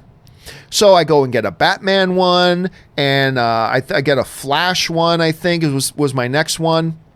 And then I'm like, you know, there's that other shelf over there. I could put 3 or 4 over there too. And unlike Hot Toys that are like $250 a piece, these things are like 10 or 15 bucks a piece. So like, oh, I can get a couple of those. Sure. So I go and I buy a few more, and then I buy more. It becomes a sickness. It breaks a seal, and all of a sudden you're addicted to it. And now I got like over 200 of these damn things. I don't even have room. A lot of them are packed up in a box in my garage, because I don't even have room in here for them. Right? I don't even got the room. Like, I've got, the shelf goes from here and it goes past the end of the screen there, another couple of shelves. So I've got, I don't know, what, I got like 40 maybe in this room, but I got a lot of them downstairs packed away. Some of my favorites are still packed away, whatever. But yeah, it's an addictive thing, man. Getting into pops is addictive because they're cheap. They look cool. They spark my imagination. They make me feel good, and they're cheap. You know, I've only got 4 Hot Toys because they're damn expensive. So I've only got 4. I'd love to have more, but I just can't justify the expense of buying them. But, you know, you're walking around and you wander into a Hot Topic or a GameStop or something like that. It's like, ooh, look, now they've got this. Ooh, I got to get that. And then it's only like $12 on sale for $12. So I buy 3 for 30. Yeah, I can buy 3 for 30. It's a slippery slope, David. It's a slippery slope, because I guarantee you, my friend, you may now have, how many did you say you got now? You may have 5 now. Oh, you're not going to stop at 5. You're not going to stop at 5. It's a slippery slope, my friend. All right. Casinema Reviews writes, yesterday, I wasn't saying 1% of The Last Jedi haters. I was saying the psycho ones. The Last Jedi haters are definitely not just 1% psychos. 1 out of maybe 20 that I encounter are reasonable. That's not true, Casinema. And that's not me jumping to conclusions. That's my assessment based on encounters with Last Jedi haters anywhere online. I think, no, you're only hearing the vocal minority. I really don't think, look, the vast majority of people, to me, that happen to dislike The Last Jedi just dislike it because it didn't work for them. And they don't like it. It did not work for them. They didn't think it was a good film. There you go. Then you've got 10% of those people are rabbling sexists, racists, psychos. That unfortunately, what happens is, because you get this one group that are just, you know, toxic, cancerous, racist, sexist psychos that try to apply their political agenda to The Last Jedi because it dared have a woman in it and it dared have a black guy in it. The unfortunate thing is that I think the majority of people, out of all the people who didn't like The Last Jedi, the majority of them just didn't like it for totally fair movie fan reasons. They just didn't like it, right? Just like I didn't like The Terminal and I don't like Prometheus. It didn't work for me. Those movies don't work for me. And I think the majority of people who would count themselves as non-fans of The Last Jedi, I think the vast majority of them are just people that, just movie didn't work for me. And one of the unfortunate things is, I think because of how vocal and how loud that cancerous, toxic segment of those people are, the majority get lumped in with them. The majority of people who just didn't like The Last Jedi because, for all fair reasons, it didn't work for them as a movie and they don't like it. which is totally fair. And it's really unfortunate that a lot of people, unfortunately, lump those people, the majority of the people who didn't like Last Jedi, in with the minority of people who didn't like The Last Jedi for their own cancerous, toxic agendas and biases. And that's unfair. That's unfair. It doesn't mean we don't acknowledge the cancerous, toxic bunch that's there, because they are there. All you have to do is look in any chat forum. They're there. But not only do they hurt all of Star Wars fandom, they also hurt the part of Star Wars fandom that didn't like The Last Jedi for completely legitimate reasons. Because now they cast their taint on them, and that's unfair and that's unfortunate. And that's why I always try to tell people, look, be very, very careful not just to lump in everybody who doesn't like The Last Jedi with that cancerous, toxic bunch. Because the chances are, the odds are that they're probably just an average film fan that just watched the movie and it didn't work for them. And you got to be very, very careful about that. And you also got to be very careful about, look, it's the cancerous, toxic bunch that's the loudest. So don't be fooled. Like, and the reason they're so loud is because they want you to think there's more of them than there actually are. But don't be fooled by that. I think, the majority of people who just didn't like the film just didn't like the film. They didn't work for them. They thought it was a bad movie for their own movie-going fandom reasons. And we shouldn't lump that group in with the toxic group. The toxic group gives everybody a bad name. They give all of Star Wars fans a bad name. They give the legitimate movie fans who just didn't like The Last Jedi, they gave them a bad name. But that's what they like to do. They like to just drop in like a hand grenade and cause as much destruction and toxicity as much as they can. They just want to ruin things for people, and don't let them do that. Don't let them do that. That would be my challenge to you on that. All right. Casinema writes, over under 20% that Andy Serkis plays a character in Venom 2. I'll go over 20% if what we're saying is an appearance. If what we're saying is he makes an appearance, whether that's in a motion capture suit appearance, whether he pops up as a character in an appearance, whatever, then yes, I'll go over 20%. If you're saying he'll play like a major character in the film, I doubt it, because he is directing it, and I don't think he'll do that. So I'll go under 20% there, but at least makes an appearance as either a CGI motion capture character or just as himself in 2 or 3 scenes. I won't say it's likely, but I will go over 20%. I think 20% is a low enough number that I'll take that action, Casinema, so I'll go over on that. All right. Daryl Best Wadley writes, how did you edit and publish your book? Just finished mine. Well, the way I did, what he's talking about is my book, I almost said The Anniversary. That's my movie. The Pride. My book, The Pride. I hired an editor. And so I wrote the thing out, and then knowing I'm not good, I submitted it to an editor just to go over, make sure everything was right. And to be honest with you, my editor didn't do a great job. Because after I released the book, some people got back to me and said, John, there are actually still, and if you get my book today, you're going to find there are still some errors in the book. A couple of spelling errors, punctuation errors, just things that aren't acceptable. Things that when you hire an editor, those things are supposed to be taken care of. And I hired an editor, and it wasn't cheap.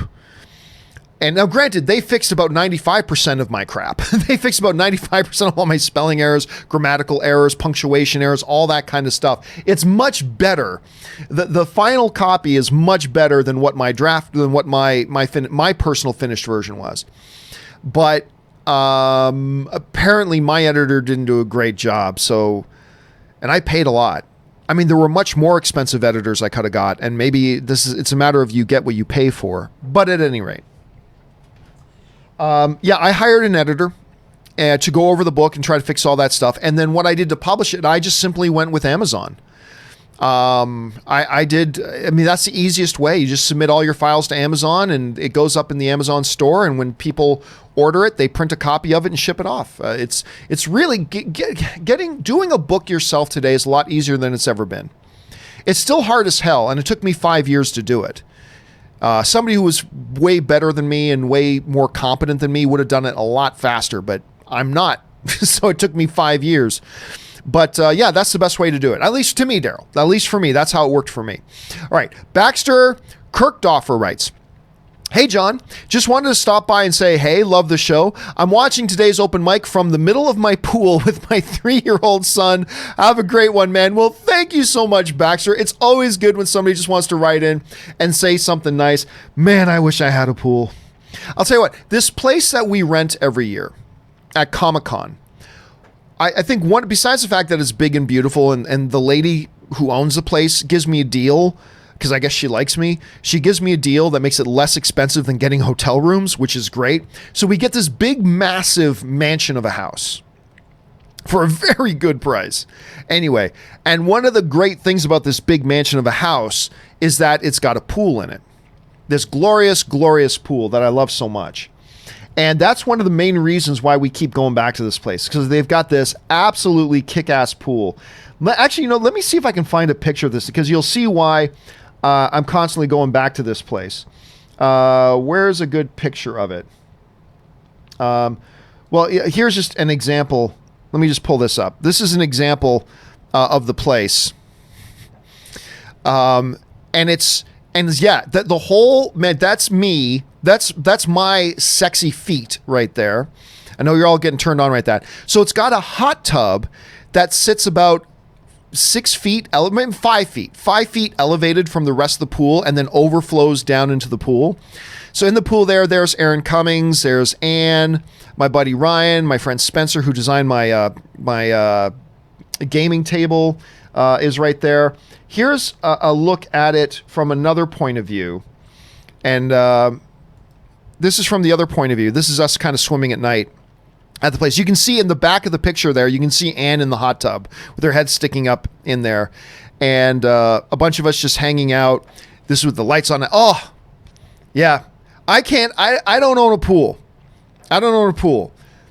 Man, I wish I had a pool. So I'm extremely, if part of the purpose of your message, Baxter, was to make me feel a little bit envious, mission accomplished. I'm envious because I love being able to have a pool, but I don't have one. And that's part of the reason why I rent that place when we go to San Diego, is because we get to hang out in the pool all day. I'm not going to lie. When I go to San Diego for Comic-Con, we spend far more time in that pool than we do at the convention center. I'm not going to lie. We do. We spend more time in the pool than we do at the convention center. But, that's just me. So enjoy yourself today, Baxter. Have a good time. And thanks so much for being part of our film fan community, man. All right. James Bonner writes, "Hi, John. Hope your day is going well.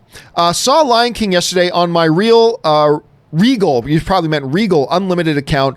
Really a lot of fun, although I still got to lean towards the original as the best." Oh, I agree. I love this new Lion King. I love it.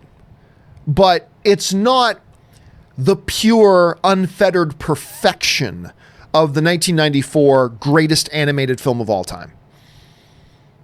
At least to me. To me, the original 1994 Lion King movie is the greatest animated film ever made, in my opinion.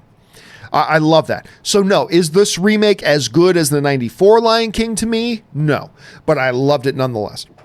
Absolutely loved it, and I'm glad you enjoyed it. And I'm glad that people like you, James, who live closer, or maybe don't even have AMCs around you, and you can use A-List, but you got Regals there. I'm so glad that you guys have Regal Unlimited now, even if it is a stupid name for their service, because it's not unlimited. But I'm so glad you guys have that now. It's a great deal for those of you who live near Regal Theater, so I'm glad you were able to get it. I'm glad you're able to take advantage of it, and I'm glad you like Lion King, man, because I freaking love that movie. Thanks for sharing that, James. All right, Chris Warden writes, "Over the last few years, many sites have reported that only about 25% of the box office from China goes back to Hollywood studios. Is that true?" I don't think so. I don't think that's true. Now, I think it is more than the average 1/3. I think it is more than that, but I don't think, I like, in general, the theaters keep around 1/3. I don't believe the Chinese ones keep 75%, because if the Chinese theaters kept 75%, what's the point in releasing your movie in China? I mean, if they're just going to keep 75% of it, why release your movie in China at all? Now, I'm pretty sure it is a higher percentage than North American theaters. I'm positive about that. I'm sure it's more. They keep more than what the North American theaters get. I feel pretty sure about that. But I have a hard time believing, and I could be wrong. I could totally be wrong about this. But I have a hard time believing that that they keep 75%. Because if you keep 75%, why bother opening your movie there? You know, I just, it seems excessive. Again, I think it is a higher number, maybe even a significantly higher number than the North American ones, but I just have a hard time believing it's 75%. I don't buy that. And again, I could be wrong. I'm not an expert on Chinese foreign box office. Let's be clear about that. So I could be wrong, but it just doesn't make logical sense to me that it would be 75%. You know what I mean? But who knows? Okay. Factual opinion writes, have you seen every Star Trek show? I think I have. Like, so Enterprise, original series, Next Generation, Voyager, Deep Space Nine, Discovery.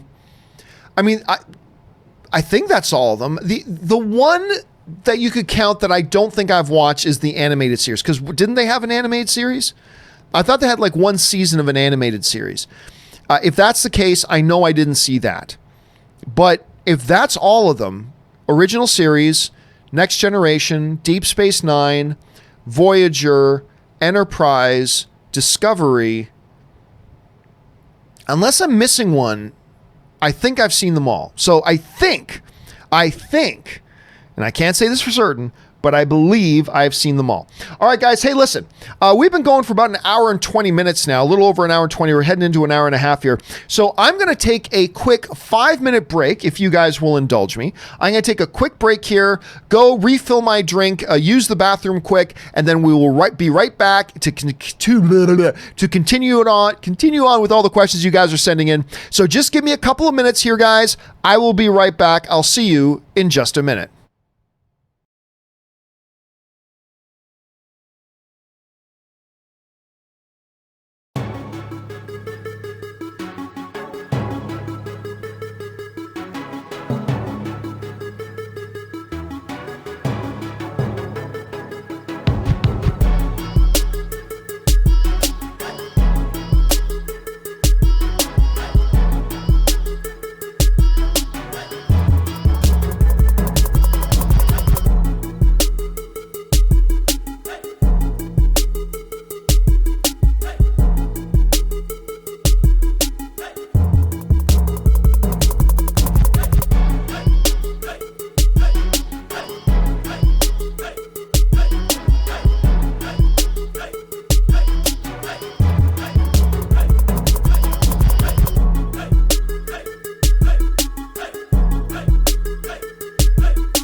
And we are back. Thank you guys for your patience as I took a minute to, go use the bathroom, fill up my drink.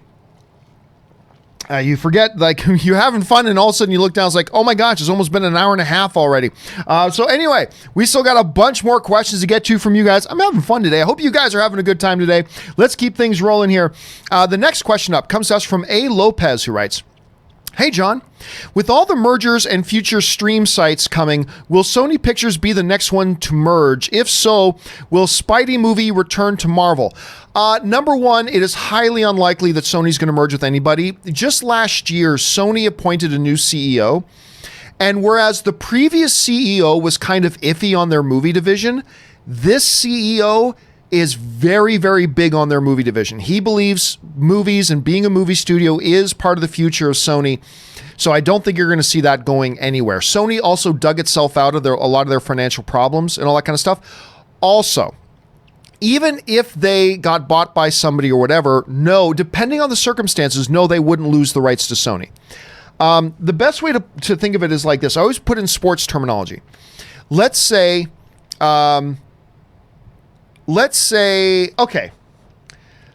Forky is the owner of a football team, right? Let's say Forky is the owner of a football team. But, I don't know, let me reach over here. Okay, now let's say the Flash plays for Forky's football team.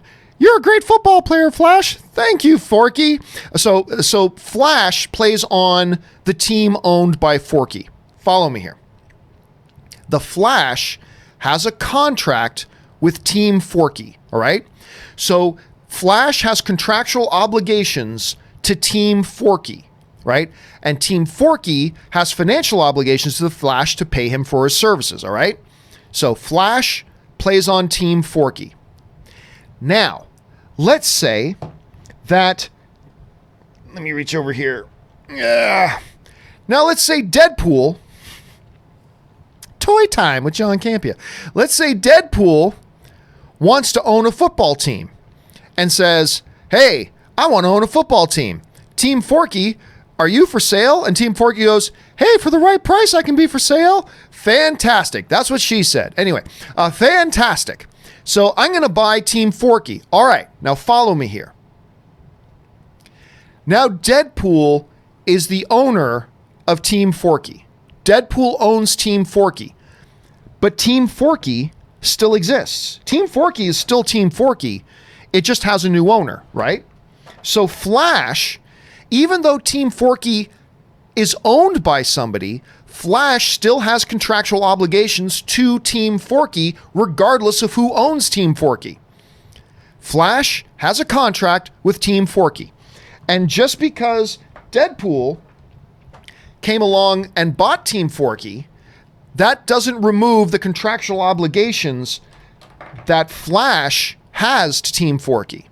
Flash still has to play for Team Forky. If Flash has a 5-year contract with Team Forky, Flash still has to play 5 years for Team Forky, even though Team Forky has a new owner. Okay? So, understanding that, imagine in this scenario that Forky is Sony. Okay? Forky is Sony. And instead of the Flash playing for them, Flash is actually the Spider-Man property, okay? So Sony has the contractual rights to Spider-Man. And even if another studio, hold on a second, I dropped him.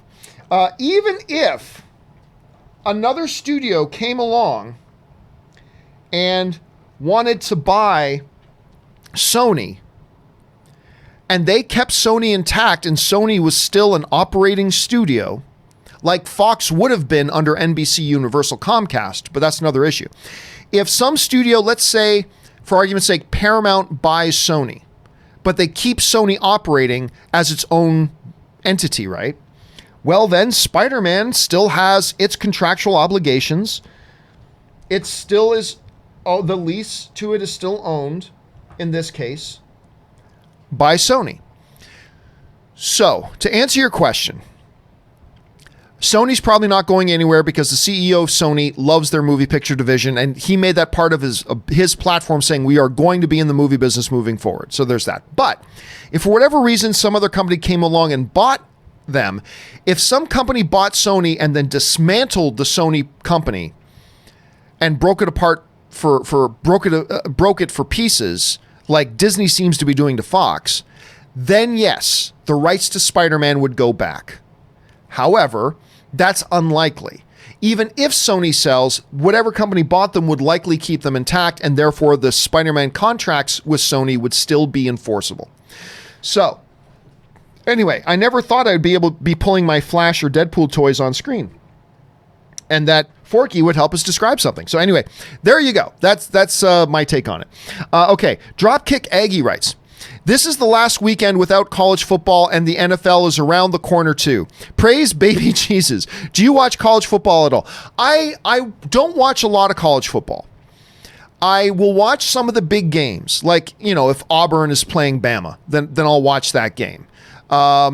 If Ohio State is playing, one of the high-ranked teams at the time, I will watch that game. And I do watch come playoff time. I watch that stuff, but I don't regularly watch U.S. college football, I admit. Unless I'm home and it's Saturday and there's no NFL on Saturday and I'm watching some football, then I will, of course. But I'm more of an NFL fan. More of an NFL fan than I am of college. But yeah, I watch the odd college game. I do follow what's going on in the rankings for college, and I always watch when it comes playoff time. So that's me. But you're right, Dropkick Aggie. Praise the baby Jesus. Football is almost finally back, because I get a little twitchy when there's no football on. I do miss my football, and I cannot wait for football to be back. All hail Tom Brady. Okay. Samuel May writes, have you seen the film In Bruges? Oh, yeah, with... why am I freezing on his first name? Brendan Gleeson. His son is Donald Gleeson, who is in Star Wars. Brendan Gleeson, Colin Farrell, fabulous film. I love it. Probably, other than Colin Farrell's performance in Saving Mr. Banks, I think his performance in Bruges is his best performance ever, other than his performance in Saving Mr. Banks. I think Saving Mr. Banks is Farrell's best performance ever, but I think his second best performance ever is In Bruges, that he does with Donald Gleeson, or Brendan Gleeson, I should say. It's a great film. I love it. I think In Bruges is a fabulous, fabulous film. Might actually be in like my top 50. If I were to sit down and put together top 50, In Bruges might actually be in my top 50. But anyway, love the film. I think it's great. If you haven't seen it, check it out. It's fabulous. All right. Thanks for bringing that one up, Samuel. All right. Hector Riaz writes, I don't go enough to the movies to get A-list, so I have the Cinemark one, and I've saved about $80 since Endgame came out. Great deal for me. See, that's the thing. A lot of people will look at the Cineplex, or the, not Cineplex, the Cinemark deal and go, oh, that one's not very good. It's actually a pretty good deal. It's not as good as A-List. It's not as good as Regal's Unlimited, but it's a good deal. Go look up the details for it. Like, you just pay, you basically lock yourself in that you get to pay $8 per ticket.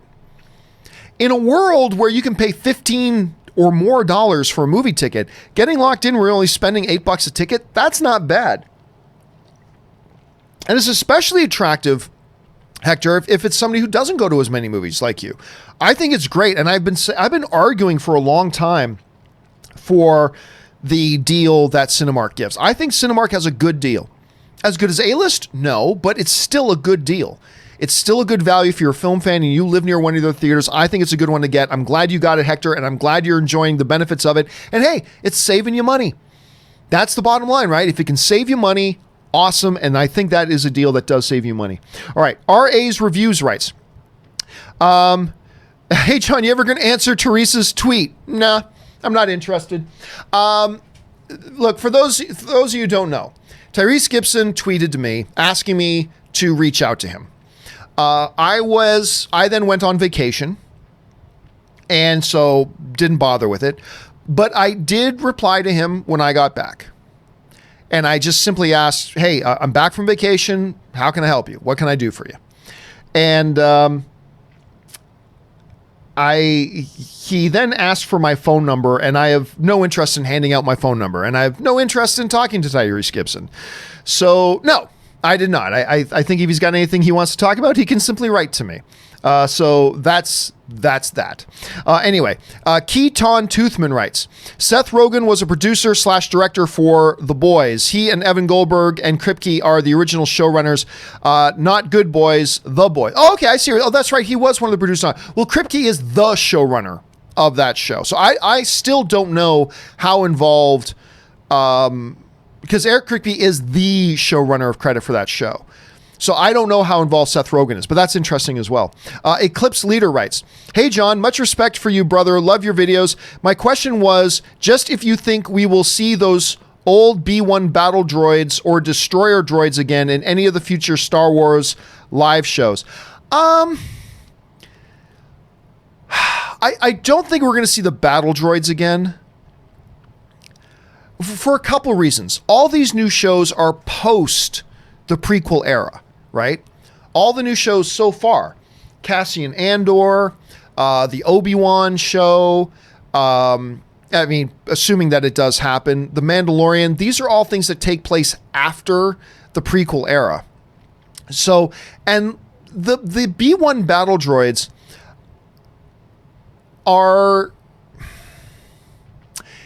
they don't carry positive connotations. They don't carry positive connotations. I think the B-1 battle droids are kind of second only to Jar Jar Binks of something that you could see that would instantly remind you of all the negative things about the prequels. Like a Qui-Gon Jinn does not remind you of the negative things about the prequels. Obi-Wan doesn't remind you of the negative things about the prequels. Seeing Jar Jar would remind you instantly of all the bad things about the prequels. And I think the B-1 battle droids are the next things down that would remind you about all the bad things. Roger, Roger. Like, I think that would probably bother a lot of people. And then there are the destroyer droids, the droidicars. I just don't think so. I don't see any need for them. I mean, who knows? They could have some show, one episode where one of the characters in one of the shows comes across an old junkyard and you see like an old B-1 battle droid or something like that in there. I suppose that's possible. But for the two main reasons of the era doesn't line up, and number two, I don't think they want to remind people of the prequels too much, I'm going to guess no. I'm going to guess no. Do I think we'll see them? No. But as in all things, is it possible? Is it possible? Sure, it's absolutely possible, but I think it's unlikely. So I'm going to, on this one, Eclipse Leader, I'm going to guess no. I don't think we're going to see them in the shows for the reasons that I gave. ZMG Ruler writes, waiting in line for parking receipt. Waiting in line for parking receipt for John. Waiting in line for parking receipt for John, 45 minutes. I'm not quite sure what that means. Sorry, I'm not following you, brother. Dino Vader writes, the next week D23 starts. Do you know, is there any live streaming of any panel? I don't know. I'll be there, but I do not know. I don't think they ever have live streamed their panels. Actually, I know that they don't, because I remember how impressed we've always been with their security. They don't live stream stuff out, and they don't let stuff get out. They're very, very tight on their security at these big panels. So maybe they will for some of the smaller ones, but I'm going to go out on a limb and guess that they're not going to live stream those, because I don't think they want stuff getting out. I think they're going to have some things there that are specifically for attendees of D23, and they don't want that stuff to get out and become public. So I'm going to guess no, but maybe for some of the smaller stuff, maybe some of their smaller panels they might, but their big presentations, like their Disney Films presentation, their Disney Plus presentation, I'm guessing they won't live stream those. Guessing. I don't know for a fact, but I'm guessing. But like I said, me and Chris Carr will be there, and we will do some reports as to what it is we saw and all that kind of stuff. We can't take pictures in there, but we will tell you what we saw, and we'll try to keep you as up to date as we possibly can, Dino. All right, Suthius writes, I did mean The Boys. Yep, we got around to that. IMDb has him as a producer, hence I said his creative side of him working in the world of comics and heroes. Yep, somebody else already corrected me on that. Ketchup on eggs. Ketchup on eggs. Right. What are you most excited for the D23?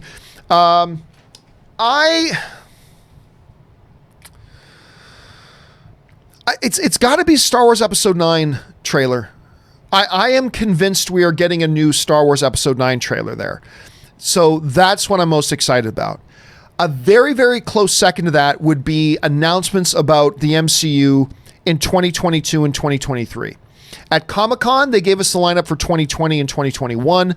I think, nobody's told me this, no insider information, I'm just guessing. I think that they're going to give us then the lineup for MCU for 2022 and 2023. That's what I think. Again, nobody's told me that. No insider information. I'm just guessing and speculating like everybody else. But that would be my second most excited thing. Jamer Scott just sends in a super chat. Thank you, Jamer. Noel Nguyen writes, have you seen the trailer for The Death of Dick Long? It's crazy, but when I found out it's the same director as Swiss Army Man, it made sense. I did not. I'll be honest with you, I haven't even heard. Whoa. Wait a minute. Maybe I have heard of it. I know I haven't seen such a trailer. I know I've not seen whatever that trailer is you're mentioning. But I was about to say I haven't even heard of the movie, and I don't know that that's necessarily true. I might be wrong about that. But at any rate, Noel, no, I haven't seen it. But Swiss Army Man was great. Swiss Army Man was great. So if anything that the director of Swiss Army Man does will at least get my attention. So I'm probably going to go and look and see if I can find that trailer, but I have not seen it yet myself. Dimsum05 writes, is it just me, or has The Rock's charisma been waning over the last couple of years? Loved him wrestling, but Hobbs and Shaw really enforced this to me. I disagree. I'm sure it's not just you, but I thought his charisma was off the chart in Jumanji. I thought his charisma was way off the chart in Jumanji. I thought he was great in that, and I thought I don't know that he's ever been more charming. And had that on-screen charisma going with what he did in Hobbs and Shaw. I mean, his charisma and charm level was way up there for me in Hobbs and Shaw. So, but hey, it all hits us differently, Dim Sum. So you look at it, maybe it feels like it's waning. I'm sure you're not alone in that. But the last couple of films I've seen him in, particularly, even though it wasn't a great movie, Rampage. That movie was completely carried. The whole reason that movie worked at all, and that movie shouldn't have worked in any way. Rampage is a movie that should not have worked in any way, shape, or form. But it works simply because of Dwayne Johnson's charm and charisma on screen. And it made way more money. How much did it make? Hold on a second here. Rampage box office. Okay. Rampage. This is a movie that shouldn't have made $100 million. This movie shouldn't have made $100 million, and it made $429 million. $429 million for Rampage. That movie should have been a complete flop.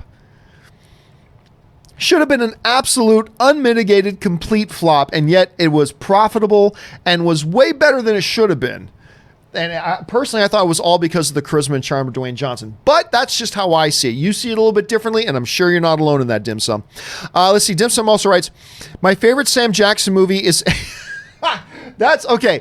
So that's obviously a callback to the earlier topic when somebody said, my favorite Robert Pattinson movie is the Harry Potter one.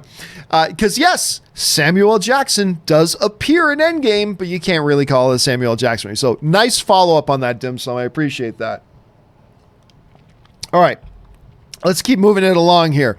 Where are we at? Jonathan C. writes, if Igor is 5 years ahead, then why didn't he push for Solo to be on Disney? Oh, Igor, you mean.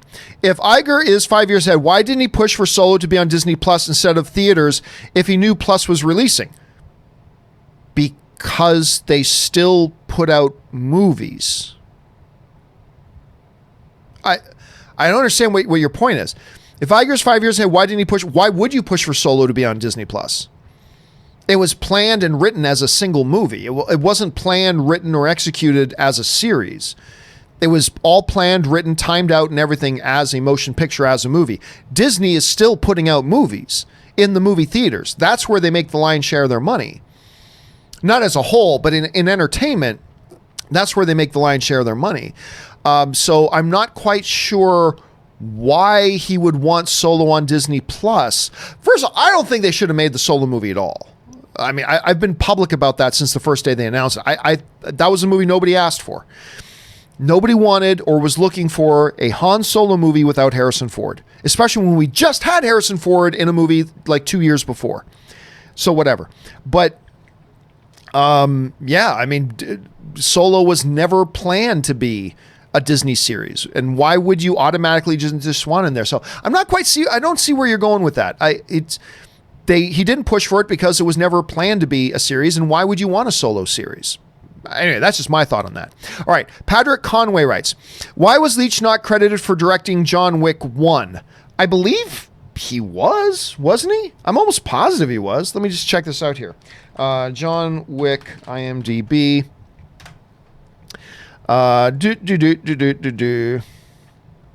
Yeah. Well, I mean, when you go to the IMDb, he is listed as one of the directors. So I don't know what they did or did not do before, or why they would have done it. No idea. But IMDb does list him. When you go under directors, he's there. So there's that. Let's see. Dylan Trost writes, no Star Wars 9 trailer D23, I don't think. They usually do April and October only. I think we will get a sizzle reel and you probably mean Mandalorian trailer. Hope you're right, though. Well, no, I mean, they have done that in the past, but not a lot of time on years when they've had D23. Look, D23 is a big, important thing to them. And dropping, so what did they do at the other big thing that was important to them? At Star Wars Celebration, they dropped a trailer. Well, that was 4 months ago. And now it's 4 months until the movie comes out. It seems perfect timing.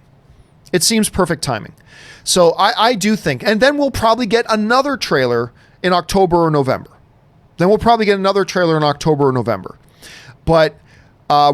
think we're gonna get something significant.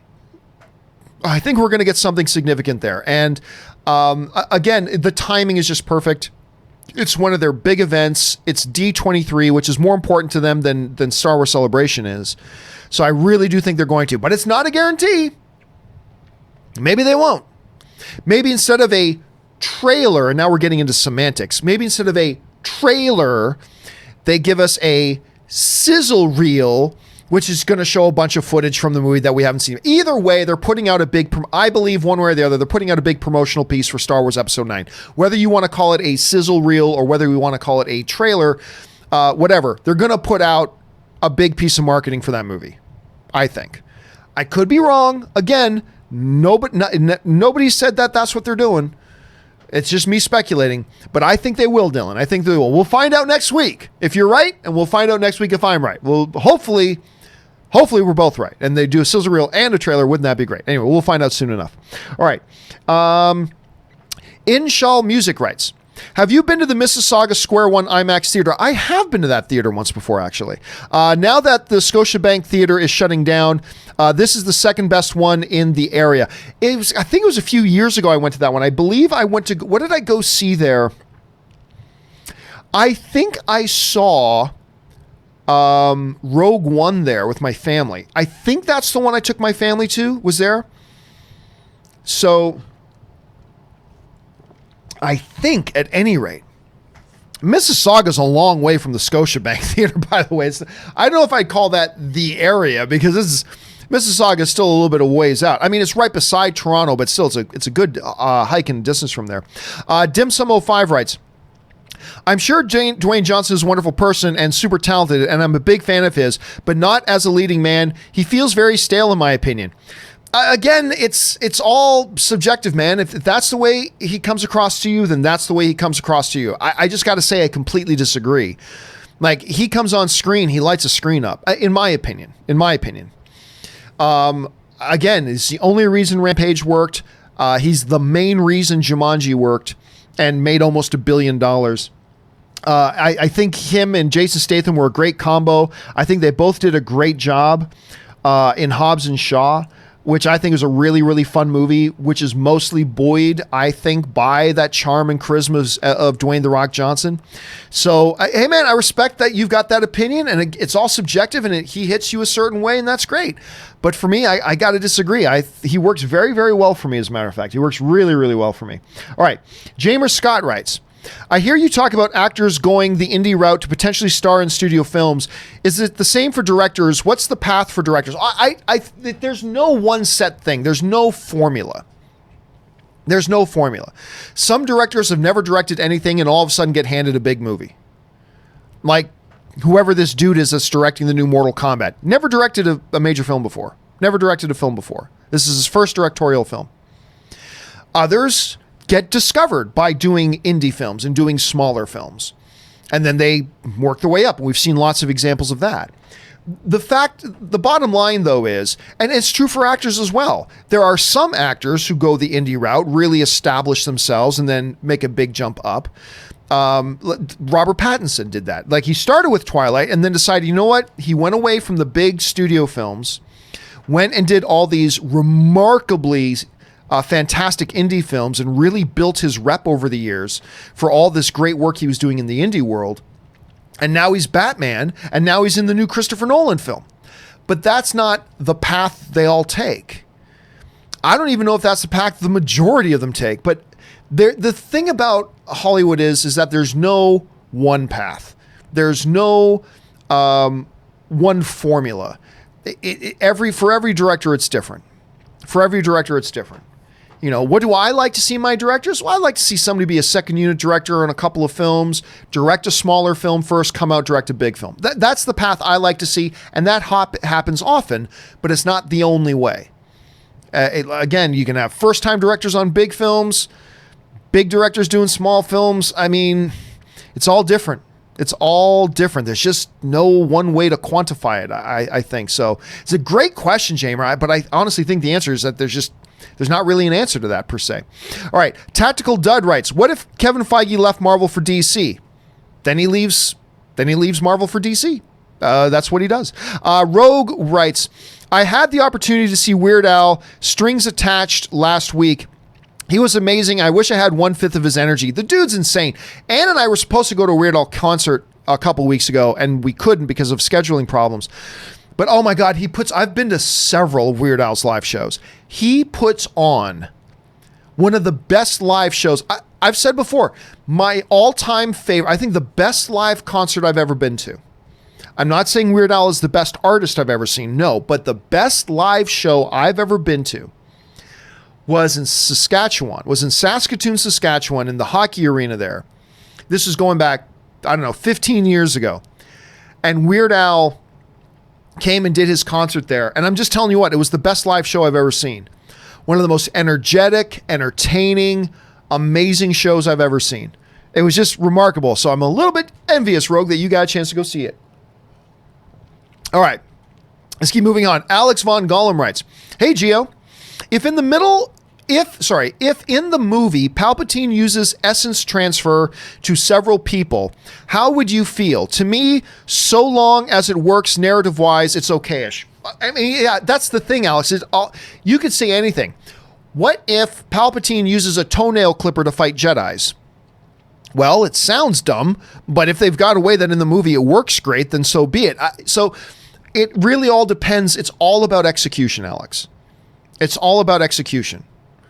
Like, in theory, does he use essence transfer? Okay, in theory, I don't like that. I don't like that notion.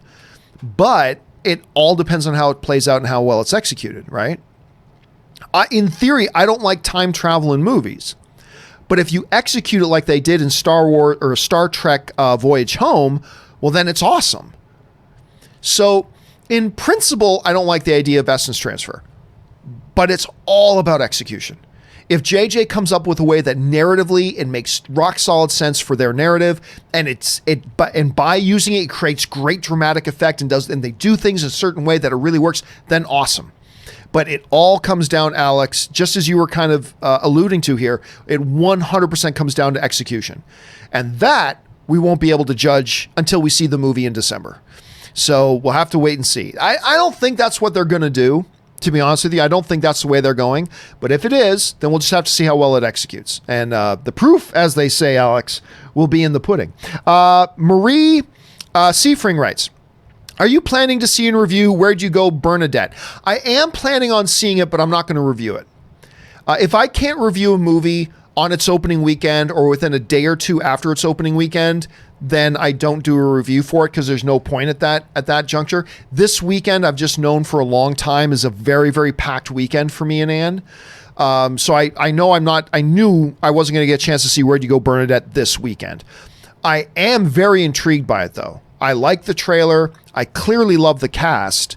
I know I've never read the book. I don't know anything about the book, but it intrigues me that's based on a popular book. So I do plan on seeing this movie, but it's probably not going to be until mid next week. Probably maybe even a Thursday. I might have to double feature it Thursday with another movie. And at that point, it's just too late to review it. So seeing it, yes.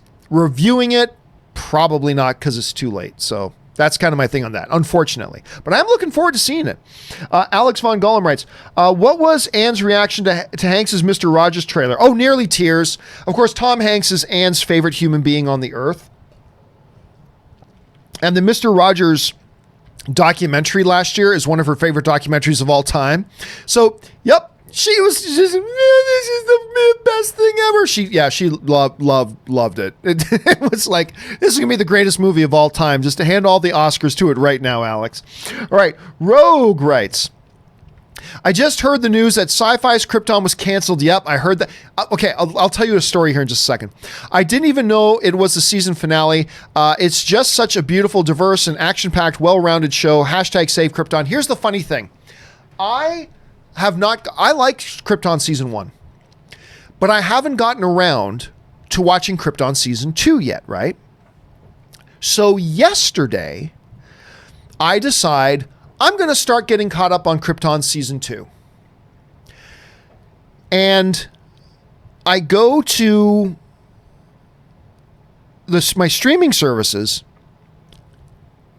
and none of them have them. There's a couple streaming services, Sci-Fi streaming service and YouTube TV. They have all the episodes except episodes 1 through 5. It starts at episode 6 and 7, 8, 9, 10. So it's got all of them after that. But I'm like, I went to go look for it. It's like, so if I want to start watching Sci-Fi now, if I want to start watching Krypton now, I'm screwed? I just can't do it? So like, okay, fine. If you're not going to give me a way to watch episodes 1 through 5, then fine. Then I'm not going to watch. And then 1 hour after that, I'm going through my news feed and it's like Krypton canceled. I'm like, well, there you go then. Then there you go. Let's put it this way. I didn't love Krypton season 1, but it was way better than I thought it would be. I didn't love it, but I liked it. I thought it was, again, much better than I thought it would be. And I was curious to watch season 2. I will admit, though, Lobo in the trailers turned me off. Not that I don't like the Lobo character. I just think it looks stupid. So I put off getting started. Not to mention I have a lot of other TV I need to get caught up on. So I was a little late.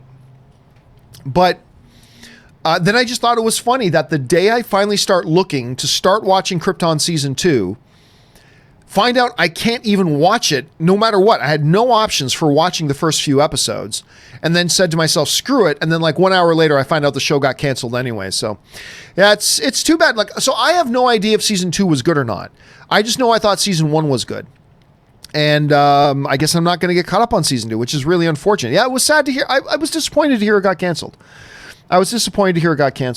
Ninja Greg writes, afternoon, John and friends. Seeing Once Upon a Time in Hollywood today in a couple of hours. Any reason to stay past the end credits? Thanks. You know what? I don't know. All I know is that I never stayed for the end credits either time. I haven't heard anything about the end credits. You guys in the live chat, if you know if there is something post credits for Once Upon a Time in Hollywood, I've seen it twice, but I never stuck around. So I actually have no idea. So if you guys in the live chat right now know if there is something to stay around for, can you fill in Ninja Greg? Because he's wanting to know. So please let him know. Don't tell him what's in the post credits. Just let him know if there is something after post credits, because I simply don't know because I never stuck around. All right. Edward Dillon writes, Hey, happy Saturday. Thank you so much, Edward. On average, about how many movies do you watch in a week and in a year? I probably watch about 3 movies a week. So, I mean, that's an average. So probably a year. I mean, it used to be more. I used to watch like 5 movies a week. I'm going to guess somewhere between probably 135 to 160. Somewhere in there is probably how many I watch a year. I mean, not counting rewatching movies I've already seen. If you're not counting that, then on average, that's probably about how much I watch, I guess. Let's see. Joel, oops. Where'd we go? There we are. Joel Burke writes, will you guys be making a podcast? Please do. Well, there is a podcast. There is an audio. If you're asking about an audio-only podcast of the John Campea Show, it does exist. The only thing is, it's exclusively for our Patreon supporters. So we do have an audio-only version of the John Campea podcast that is available on your favorite podcasting app, but it is only available to our Patreon supporters. So, because, we need to have perks for our Patreon supporters, the people who support the channel. So, if you're interested in that, go on over to patreon.com/John Campea and get all the information. And maybe you'll want to become a Patreon supporter too, because there is an audio version for our Patreon supporters. But thank you for asking. Emad Abdelatif writes, the scene where Homelander is in the Middle East, there's Arabic graffiti on the wall that reads, Homelander is racist. Just a little trivia for you. I did not know that. That's good to know. And is that actually true?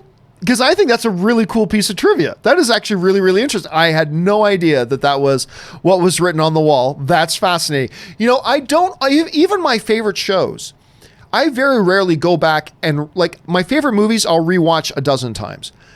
But my favorite shows, I don't often go back and rewatch the shows. I don't know why.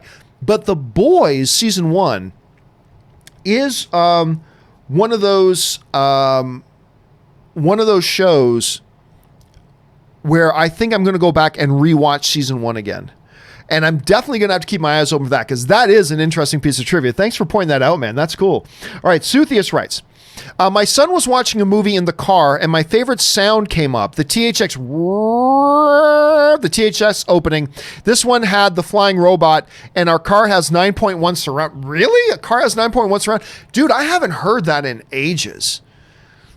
But I totally remember that whole thing with the flying robot and the flying robot with the little wrench fixes something like that. That used to be a great opening. I haven't seen that in forever, as a matter of fact. I'm curious to know what movie that was that you were watching that had that little opening, because that's pretty cool. And I didn't even know a car can have 9.1 surround sound. That is a true entertainment experience, just riding around in your car. All right. Eric Saul writes, Phoenix said to get the laugh down. Oh, I see what you're saying. Phoenix, the guy, said to get the laugh down, he watched videos of people suffering with pathological laughter, which causes uncontrollable laughter and crying. Obviously, you're talking about Joaquin Phoenix and the upcoming Joker movie. Dude, Joaquin is one of these guys that some people find creepy. Not that Joaquin is creepy, but his dedication and what he goes through, the method, if you will, that he goes through to get his characters down. All I know is that whatever it is he's doing,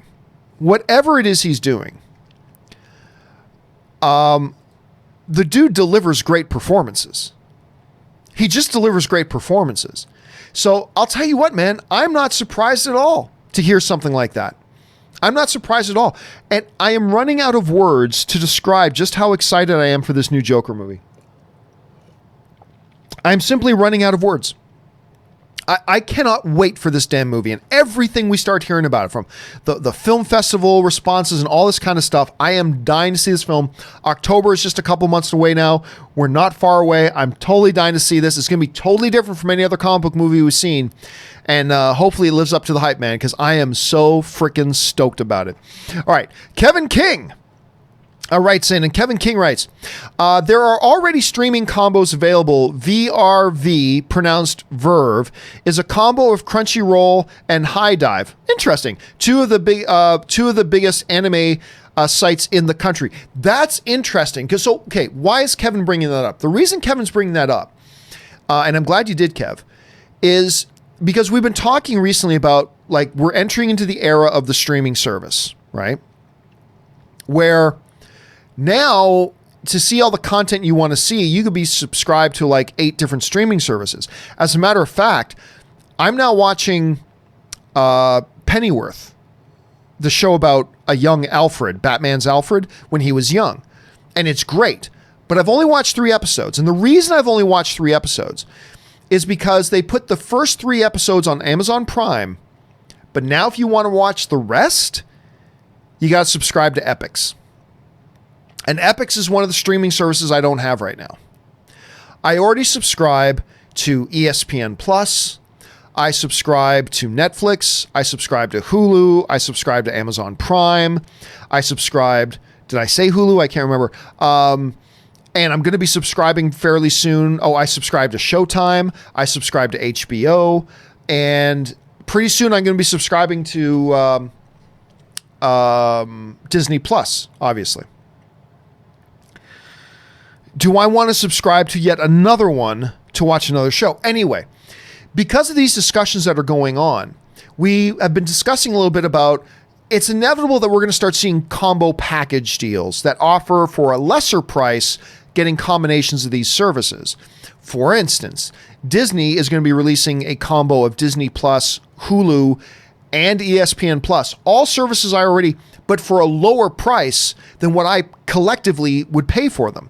I think it says it's going to be like 12 or 13 bucks a month to have all 3. That's great. That's great. So for what I pay for just Netflix, I'm going to get ESPN Plus, where I watch all my UFC stuff. I'm going to get Hulu, which I watch all the time. And I'm going to get my Disney Plus. That's a great deal. So it's interesting, Kevin, that you mentioned that there's already a package. And what do you call it again? Verve, VRV, Verve, a combo of Crunchyroll and High Dive. So I think that is the way of the future. I think we're going to see more and more of those, Kevin, coming up. And that's interesting that those ones are already there. Thank you for pointing that out, sir. All right, Christopher James writes, the star of Mulan stated that she supports the Hong Kong police. Does this put Disney in a difficult position? How should they respond? I heard about this, and who cares?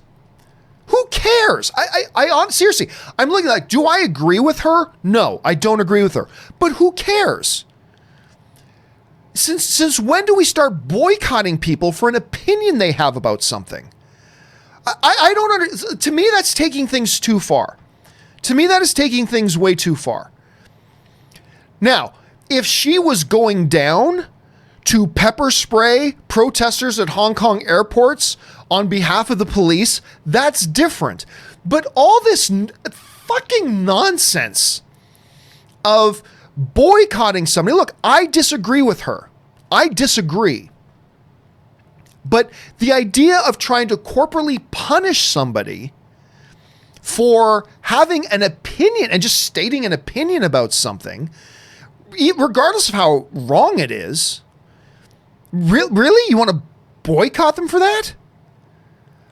I don't know. It is as ridiculous to me as her opinion. I think her opinion is ridiculous. I think it's a ridiculous point of view. But at the same time, she's simply looking at a world event and happened to say kind of a point of view that she had. No more, no less. All she did was she happened to say what a point of view of hers was on a particular incident or something that's going on. She's not actively doing anything. She just said, I happen to think this about this. And all of a sudden, people want to I don't know. To me, it's effing ridiculous. It's effing ridiculous to me. It really is. How should Disney respond? They shouldn't respond. Disney should say nothing about this. She didn't do anything wrong. She spoke a ridiculous opinion, but the last time I checked, we're supposed to live in a society where we get to celebrate that even if you have a ridiculous opinion, you're allowed to express it. And by the way, her opinion was not about molesting children. Her opinion was not about murdering people. Her opinion was not about anything. She simply said, now you can be one of these people who try to create a slippery slope by saying that you support this, you're essentially then doing this and this and this. And get off that slippery slope stuff. All she did was she expressed one point of view on something that I think is completely stupid, and I think it's an ignorant point of view, but it's just a point of view, and she expressed it. And to say now we're going to boycott, there are actually people out there, idiots out there saying we're going to boycott it because she said something that I don't agree with. It's not like she came out and said, I'm all for child slavery. She didn't come out and say what I don't know. There's a political issue going on. She was asked about something. She gave a quick opinion about it. And now people are trying to capitalize on that. And I just think it's ridiculous. I think it's ridiculous. As ridiculous as her opinion is. And I'm allowed to think her opinion is ridiculous. And I do think her opinion is ridiculous. But she didn't do anything. I don't know. Honestly, what should Disney do? Nothing. I feel stupid that we're even talking about this. Really, I do. I feel stupid that we're even talking about this. An actress in a movie happened to said what her point of view was on this certain thing going on in the world. What should Disney do to respond? Nothing. They should do nothing to respond. We shouldn't even be talking about it. It's so dumb. It is as dumb as her opinion is. And again, everybody's going to want to, there are going to be a bunch of people who try to build a slippery slope argument. But yeah, but by saying this, you're also saying that, no. She didn't say all those other things that you say come after that. She simply gave her opinion on this one thing. It was stupid. It's a stupid opinion. It's a ridiculous opinion. But it's her opinion. And she kind of gave it on something. And that's it. Let it go. Let it go. Seriously, it's one of the things that makes me wonder about the state of the human race, honestly. But anyway, that's just me. Again, Dirk Diggler writes, hi, John. Shed light on my understanding. I find myself dissatisfied with how Warner Brothers has managed the DCEU, yet hopeful that Wonder Woman 84 will succeed. Why? Because I feel the world has changed and DC is declining. I'm not really sure what it is you're asking, Dirk. Like, shed light on what? You're not happy with where Warner Brothers is with the DCU stuff. You're hopeful for Wonder Woman 84, but you think DC is declining. Okay, I'm not quite sure what you're asking me for. I think the DCU, if the MCU wasn't around, and I think more people would be saying that DC is doing okay. The thing though is that the MCU is there and Kevin Feige is crushing it. And so that makes anything that's not doing as well as the MCU look bad by comparison. I happen to like every DCEU movie. I think a number of them have problems. I think a number of them have issues. I don't think the DCU has been nearly as good as the MCU, but I happen to like the movies they put out. So when you say they're declining from what? I mean, they really started off with Man of Steel, and half of everybody didn't like Man of Steel. I think it's the most underrated comic book film of all time, but half the people didn't like it. Half the critics didn't like it, half the viewers didn't like it. So I'm not quite sure what you mean by decline. Decline from what? I mean, they were never, the DCEU has never been on a big peak, right? So I'm not quite sure that, as a matter of fact, I think Shazam is the best DCEU movie they've put out other than Man of Steel. I think Shazam is fantastic. I love that movie. I thought Aquaman was quite good. So to me, if anything, the DCU is on an uptick right now, in my opinion. As a film fan, as a film goer, as somebody who likes comic book movies, I look at the state of the DCU right now and I see them on an uptick.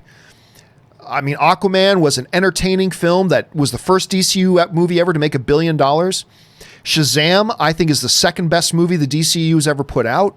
And now we got Wonder Woman 84 coming with Patty Jenkins directing. As long as Patty Jenkins is there, I've got all the faith in the world in that movie.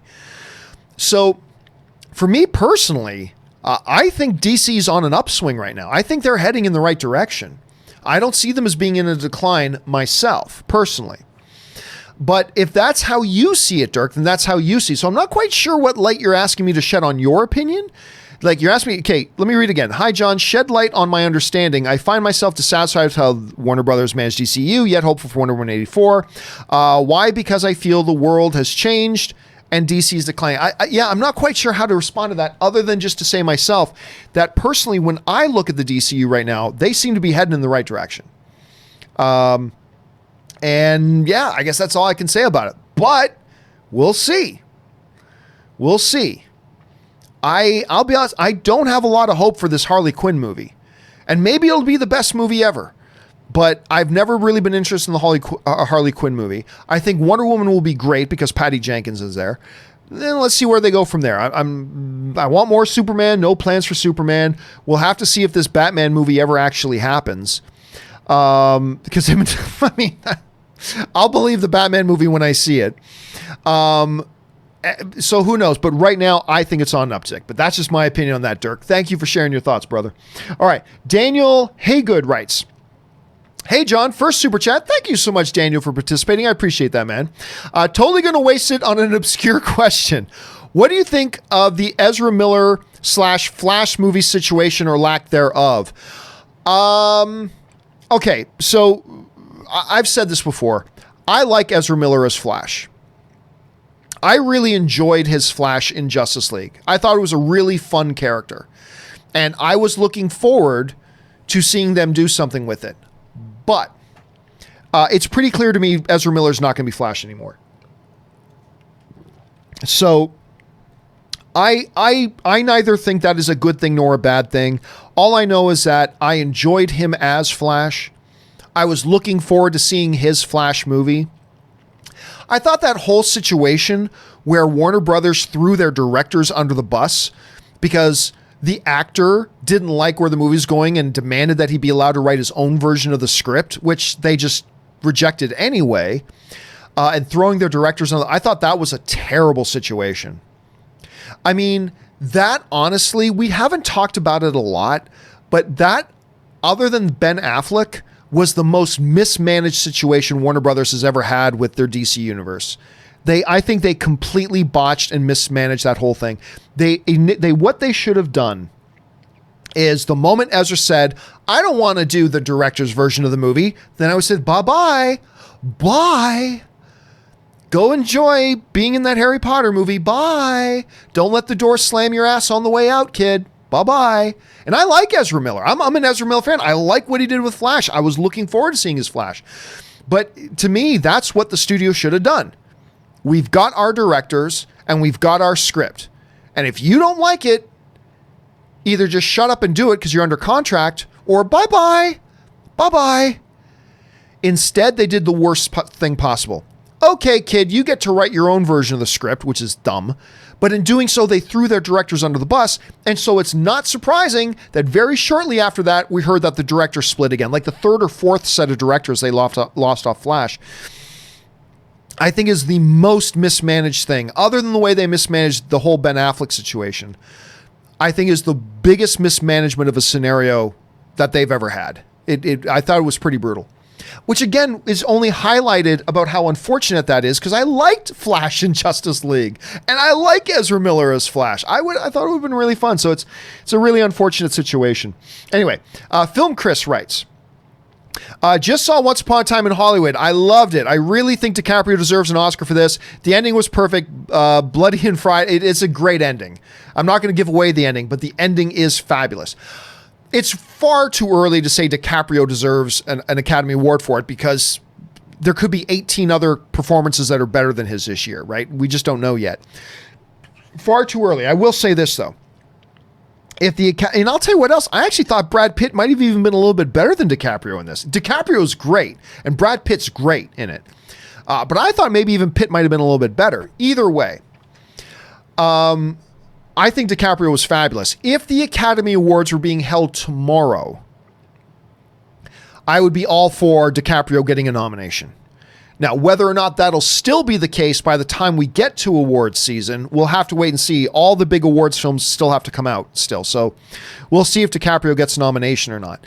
But he was great in it. Him and Brad Pitt.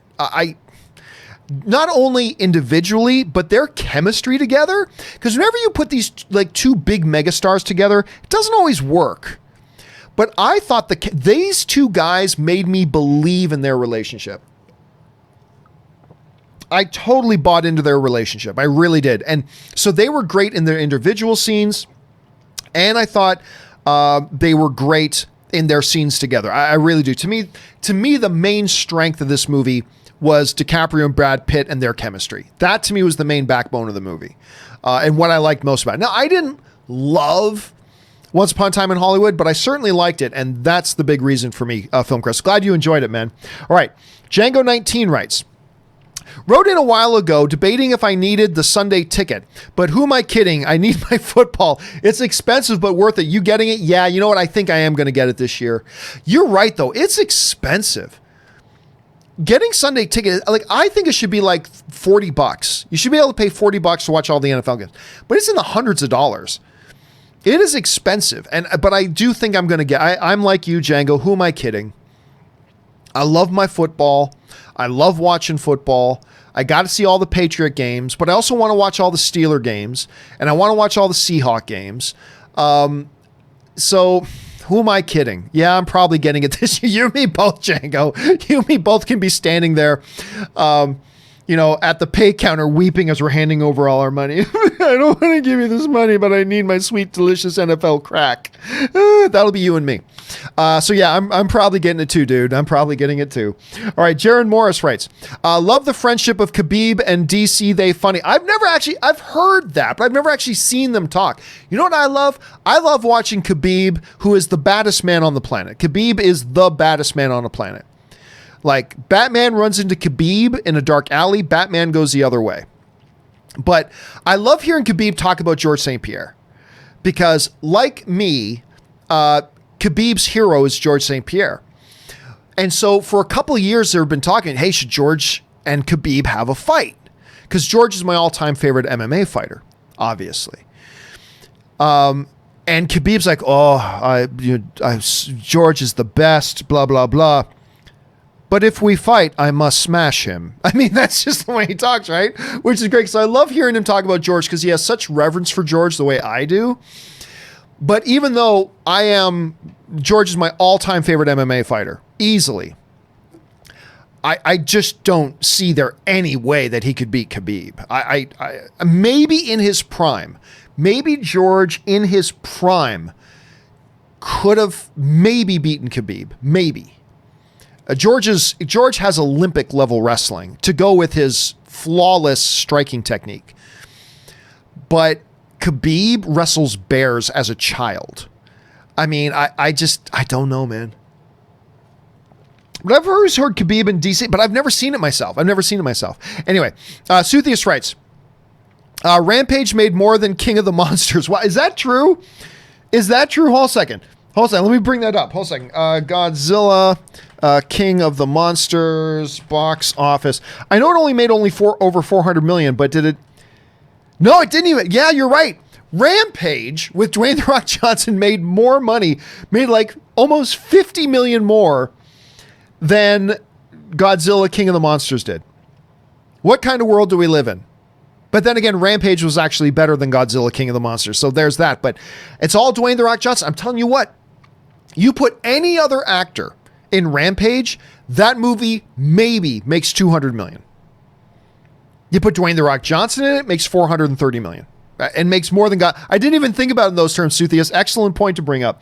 All right, let's see. Jonathan Vagoa writes, I just saw an article about Disney higher-ups worried that Jojo Rabbit could damage their family-friendly image. Now my mind has changed on the buyout. Well, I mean, here's the thing. I think that's one of the articles that's, number one, I don't know if I trust that that's actually true. Because Disney has always had surrogate outlets that they can do more mature stuff with, right? And Jojo Rabbit wouldn't be released under the Disney banner anyway. But So honestly, I don't think that's a real issue. I really don't. I've paid no attention to that. I chose not to talk about it on the John Campea Show because I don't think it's a real issue. But I'll say this. If, which is a massive sized if that was true, then it once again goes to my point about why everybody thought I was crazy. When the whole bidding process was going on between Comcast, NBC Universal, and Disney to try to buy Fox, everybody, I feel like, was on this big blind bandwagon. Yay, Disney! Disney should get it so we can have X-Men in the MCU. Yay! And I was the only guy, and I'm a big Disney fan. You all know I'm a big Disney fan. But I was the only guy going, time out. There's a lot of negative things that could come out of this.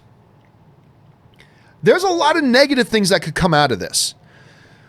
You know, first of all, if you just want to talk about comic book movies, are we celebrating that we're going to get more homogenized comic book movies? We're going to have less diverse comic book movies because now it's all going to be under one thing. That's a problem. You like your Deadpool? He's either not going to be in the MCU or they're going to make him PG-13. So congratulations. If NBC Universal Comcast gets Fox, they're going to keep Fox operating on its own, and we're going to continue to get R-rated Deadpool the way he should be. We're going to get different kind of X-Men. We're going to get movies like Logan, which Disney never would have allowed. We're going to get movies like Deadpool, which Disney never would have allowed. We're going to get movies like X-Men Days of Future Past, which is better than most MCU movies. Not all of them, but it's better than most MCU movies. And we're going to have this rich diversity, blah, blah, blah. But if you want to look beyond just comic book movies, dudes, there's a lot of potentially very bad things that could happen if Disney gets their hands on Fox. And I am a Disney fan. And everybody guffawed at me. Oh, John, you're just being a contrarian. I'm not being a contrarian. I'm just taking the blinders off and not sticking my head in the sand. This is the situation. Just look at it. Oh, John, you don't know what you're talking about. No, I think I do.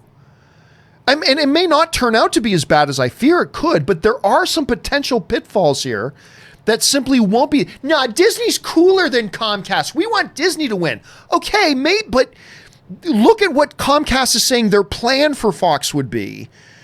And I like Disney more than Comcast too, but I think in this situation, Fox going under Comcast NBC Universal has more upside for us. But Fantastic Four is a tiny piece of this puzzle. But anyway, I was one of the very, very lone voices, despite the fact that I am a big Disney fan. I was one of the lone voices out there saying, guys, there are some very potentially bad things here that could happen if Disney gets this. Some very good things, but also some real unfortunate repercussions. And we're already seeing those starting to come about, right? We're seeing Disney already dismantling most of Fox's release plans. They've canceled most of Fox's upcoming production plans. We're hearing stories like this Jojo Rabbit thing, which I don't think there's anything to, but if there is, yet another thing. Now there's all this uncertainty about Deadpool going around now, like probably going to be PG-13. It's going to end up under, because remember the plan was Alan Horn, the High Lord of all things movies at Disney, said at CinemaCon that Deadpool was going to be under the Fox banner. Yay! That means it's going to be rated R. They'll keep doing it the way it is. We love these movies. Well, not anymore. Now he's going to be under the Marvel banner, and that 99% sure that means he's going to be PG-13, which would have been fine before. I don't know. It's just, I love Disney. I do. I'm excited about D23. Love the company. I really do. It's just, I really think it would have been better if Comcast had won that deal. If Comcast had won the rights to Fox, I just think it would have been better for a lot of different reasons. But who knows? Maybe in 5 years we'll look back on this and it'll be the greatest thing ever. And hopefully all the things that I'm worried about happening with Disney now having Fox won't come to pass, but I feel like we're already seeing something come to pass. So I don't know. all I can do at this point as a fan is sit back and keep my fingers crossed that everything works out.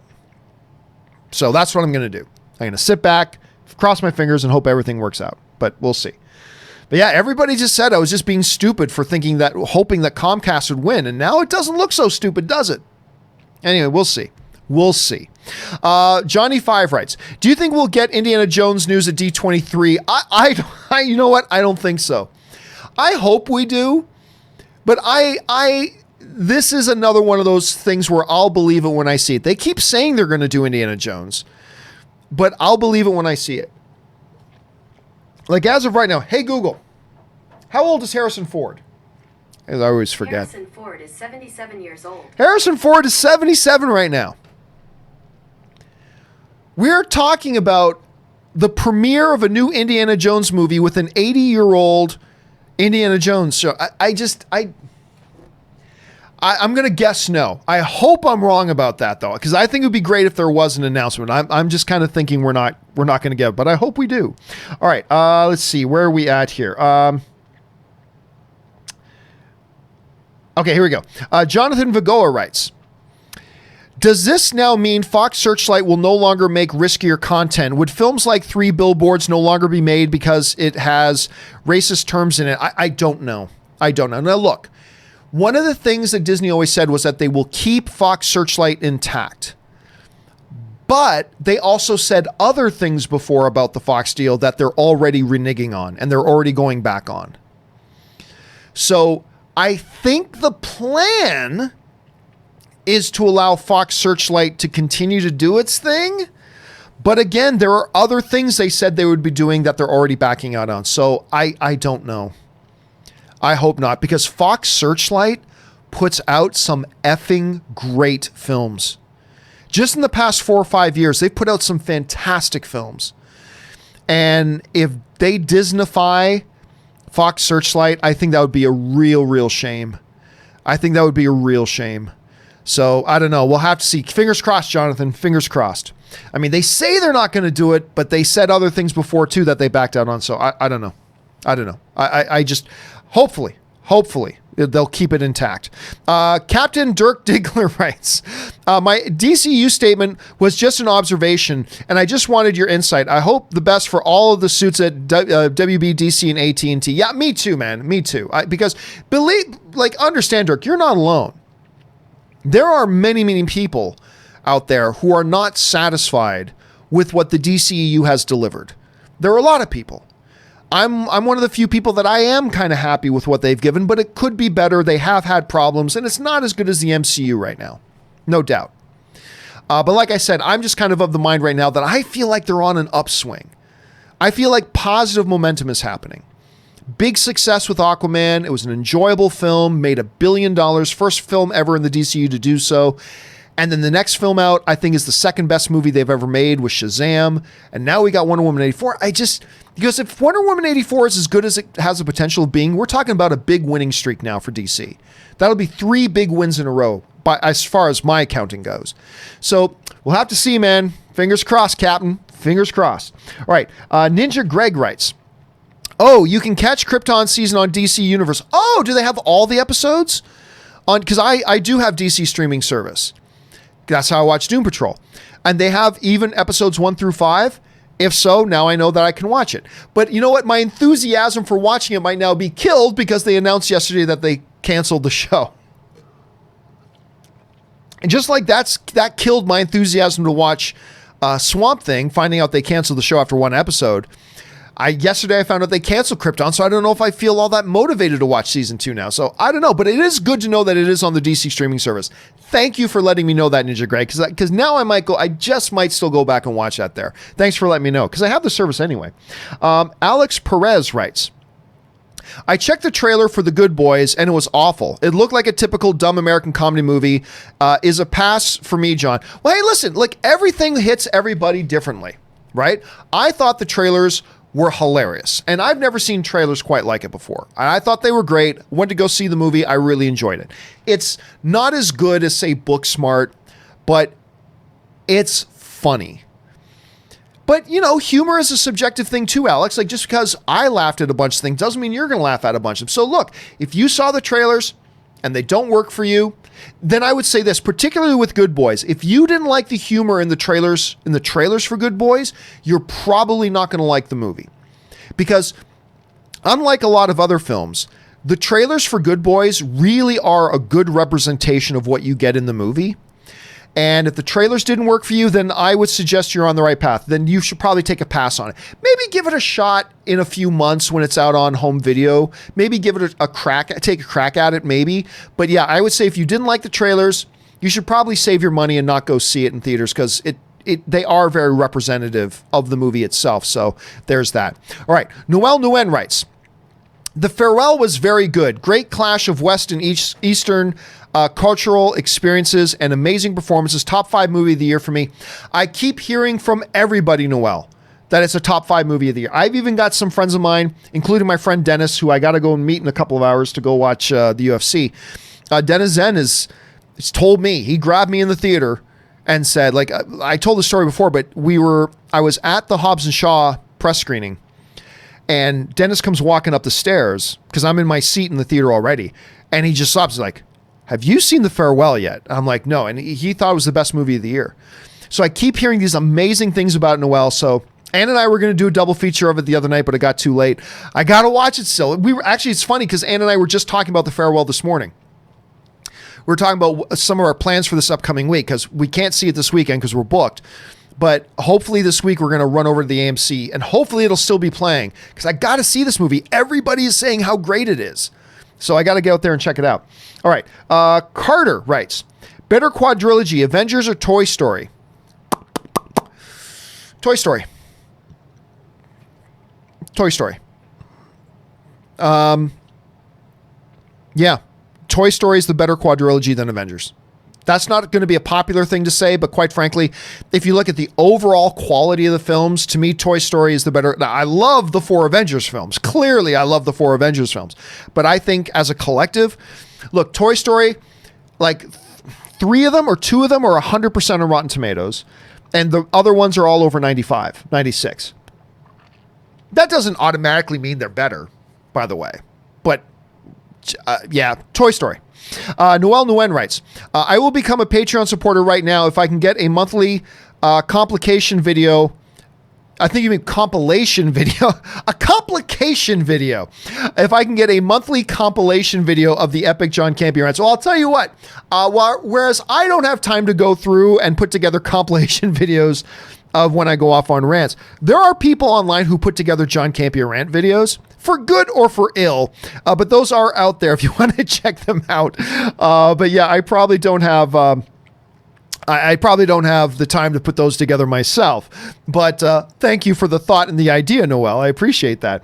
All right, Suthius writes, THX was with Cars, which he's been watching nonstop for a week. Again, the joys of parenthood. I have control over the DVD, but it makes him happy. Oh my God. Look, I've had friends with kids. The reason I know, although I forgot one of the songs to it, but the reason I know Mulan so well is because I had these friends and their kids who I loved more than life. I loved their kids more than life. But they got into a stretch there of watching Mulan, and that's all they ever wanted to put on and watch. And I remember I would always volunteer to watch their kids. Like I told them all the time, whenever you going out to a movie, going out to dinner, you're going away for a weekend, you're going away for a week, I'll watch your kids, because I loved their kids. This is going back like 15, 16, 17 years. But I loved their kids. And they got into this thing of watching Mulan, and just over and over and over and over and over again. Just Mulan, Mulan, Mulan, Mulan. That's all they wanted to watch. Maybe not like 16 or 17 years ago. How long ago? When did Mulan come out? Hold on a second. Mulan came out. Let me see here. All I'm getting is the new one. The original Mulan came out in 98. Okay, so yeah, that was, oh my God, that was like, that was like over 20 years ago. So that's all they watch, blah, blah, blah. So on that part, I can relate. On that part, I can relate, Suthius. All right. Mike Hill writes, Just wondering if Best of the Week will return. Yes, Best of the Week will return. It's difficult right now because Cody Miller is in heavy training. He's got Olympic trials coming out. He was just competing in the Pan Am Games, where he won a couple of medals in the Pan Am Games. He's on vacation right now, but we're going to figure out a couple of days where we can record 4 or 5 or 6 episodes and get those going again. So we cut season 1 of Best Movie, Worst Movie short, but it is coming back. We just got to work it around Cody's schedule right now. All right, Django19 writes, with NFL almost coming back, are you playing fantasy for money? Who would you take if you had the number 1 pick? Barkley, McCaffrey, Kamara, or someone else? Probably someone else. I do not play fantasy for money. And actually, last year was the first year in a long time that I didn't play in any fantasy football leagues. And I'm probably not going to play in them again this year. Why? Because I played like 6 years straight in fantasy football leagues, and 6 years in a row, I came in either dead last or second dead last in our group. Our group of about 9 players. Without kidding. And every year I had like the best draft. Like everybody acknowledged I did the best draft. And every year I either came in dead last or second dead last. So last year I just said, when they contact, hey, ready for the new season of fantasy? I'm like, what? No more fantasy for me. And I never did play for money. And I probably won't play fantasy this year. I'm probably not going to play fantasy this year because I'm so bad at it. K Major writes, hey, John, paying $6.99 for Star Wars comics does sound horrible. If you have Amazon Prime, you can read volumes 1 through 7 for free. Interesting. I didn't know. I might check that out. I might. Again, I'm not terribly into the Star Wars comics, though, to be honest. But knowing that I have a free way to do it, that's intriguing. I may have to take you up on that, K Major. I might have to do that myself, especially if it's available there for free. Thank you for letting me know. K Major also writes, each volume is like 6 to 7 comics. If you're interested, I read them since it was free, but I had no interest, like yourself, to pony up $19 a volume. Again, that makes it very tempting. That in and of itself does make it very tempting, K Major, and I might have to. I think I will have to do that. So. You got me interested. I think I'm going to do it now. All right. K Major also writes, I'm totally aware that Kong isn't full size. Even so, Godzilla just looks so boss. Definitely got Kong beat at a long distance fight with atomic breath. Well, that's true too. But remember, his atomic breath can be dodged because we saw that in Godzilla King of the Monsters, right? In Godzilla King of the Monsters, we saw Ghidorah was able to dodge one of the atomic blasts. Kong has even better agility than King Ghidorah does. So I think it's going to be a better fight than you think, brother. I think it's going to be a better fight than you think. And I hope it's good, because otherwise this is going to be the last movie of that franchise, because it's, like I said, their box office has just been going down. The quality wasn't great. Let's hope Godzilla versus Kong is better. All right. Down to our last couple of questions, guys. We may come in under 3 hours today. Amazing. Captain Dirk Diggler writes, explanation of shedding light on DC. Number 1, Henry Cavill / Man of Steel issue. Who will be the next Superman? That's a big issue right now. Number 2, failed Flash movie. Yeah, well, they never even got off the ground. 3, Shazam, great movie, but did not succeed at the box office. It did succeed. It made money. It was profitable, so it succeeded.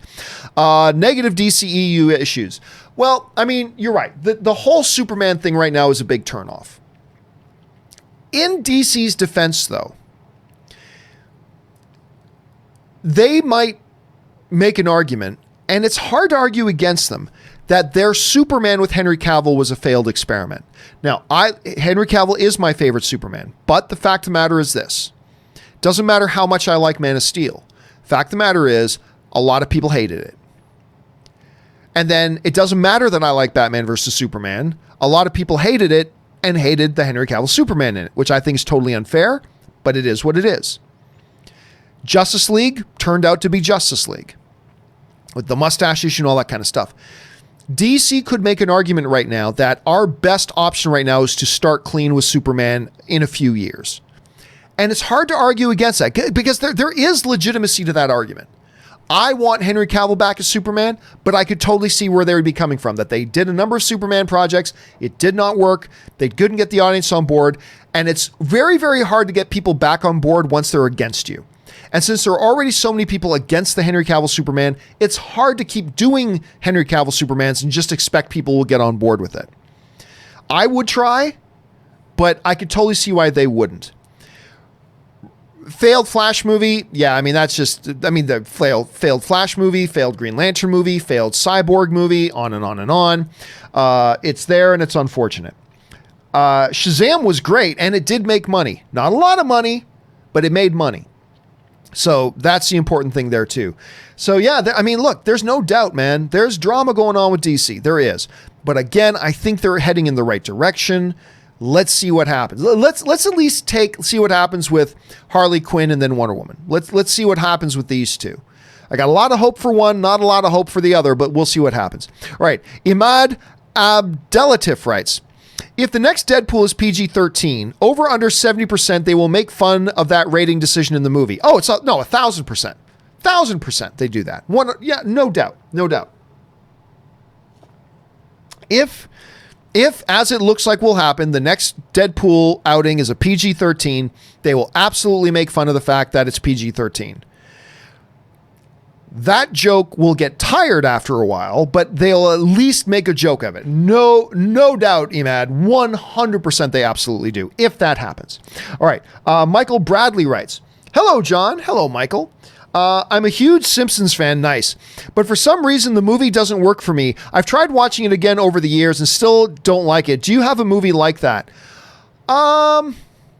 Personally, I do like the Simpsons movie. I've got a big kick out of the Simpsons movie. Is it as good as like some of the best Simpsons episodes? No, but I still thought it was pretty damn funny. A movie that I tried watching and I've tried watching it again and again and I still don't like it. Yeah, Blade Runner. It's a movie I know I'm supposed to like. It's a movie I know a hell of a lot of people adore and cherish. And so every few years, I'd say like every 4 or 5 years, I try watching the original Blade Runner again. And no matter how iconic it is, no matter how beloved it is, no matter how influential it is, I just can't get into it. And I really did like Blade Runner 2049. I like that movie a lot. But the original Blade Runner is one that I keep going back to every few years, like maybe I'll like it this time, and I just don't. So that's the one for me. But I do got to say, I do like The Simpsons though. But I can feel your pain on that, Michael, because I do have also the original Halloween film. Everybody worships the original Halloween film as one of the great classic horror movies ever. I don't actually think it's all that good. I think the newest Halloween they just made with Jamie Lee Curtis is better than the original. But people look at me like they want to kill me when I say that. But so I feel you, Michael. I totally feel you. All right. Last 2 questions of the day, and then we're going to wrap it up. Dim Sum 05 writes, just got out of the farewell. Favorite of the year. Again, like you're the second person just to show alone, Dim Sum, this time. I cannot wait to see this thing, because everybody is just raving about it. I cannot wait to see it. So thanks for adding your voice to the choir, man. I appreciate that, because you and I think it was Noel a little bit earlier that were talking about it. And I've had so many of you guys tell me it's like one of the best of the year. I got to check this thing out. Thank you, Dim Sum. All right, final question of the day. DC, Pettis, Romero. That's funny because I'm actually picking opposite of all those 3. Those are my picks for the UFC fights tonight. Excited. And it's going to be an exciting card, man. It is going to be an absolutely exciting card. I cannot wait to watch it. Anyway, guys, that will do it for today's installment of the John Campea Show of Open Mic. Thank you so much for spending part of your weekend here with me. Don't forget, we're going to have another open mic tomorrow, probably again at 10 a.m. tomorrow. We're doing a little bit earlier this weekend because it's a really busy weekend for me, unfortunately. But 10 a.m. Pacific Standard Time tomorrow. That's when we'll be on. So make sure you guys come back and talk some more movies and entertainment and all the different things that we want to talk about. Thank you to all you guys for being here, not just because you make the film fan community great. Thank you to all you guys who sent in questions for a couple of reasons. Number one, you gave us great fun things to talk about, and you supported the channel while you were doing that, and we thank you for that very, very much. All right, guys, that will do it for me for now. Thanks so much for being here, and until tomorrow, my name's John Campea. Bye-bye.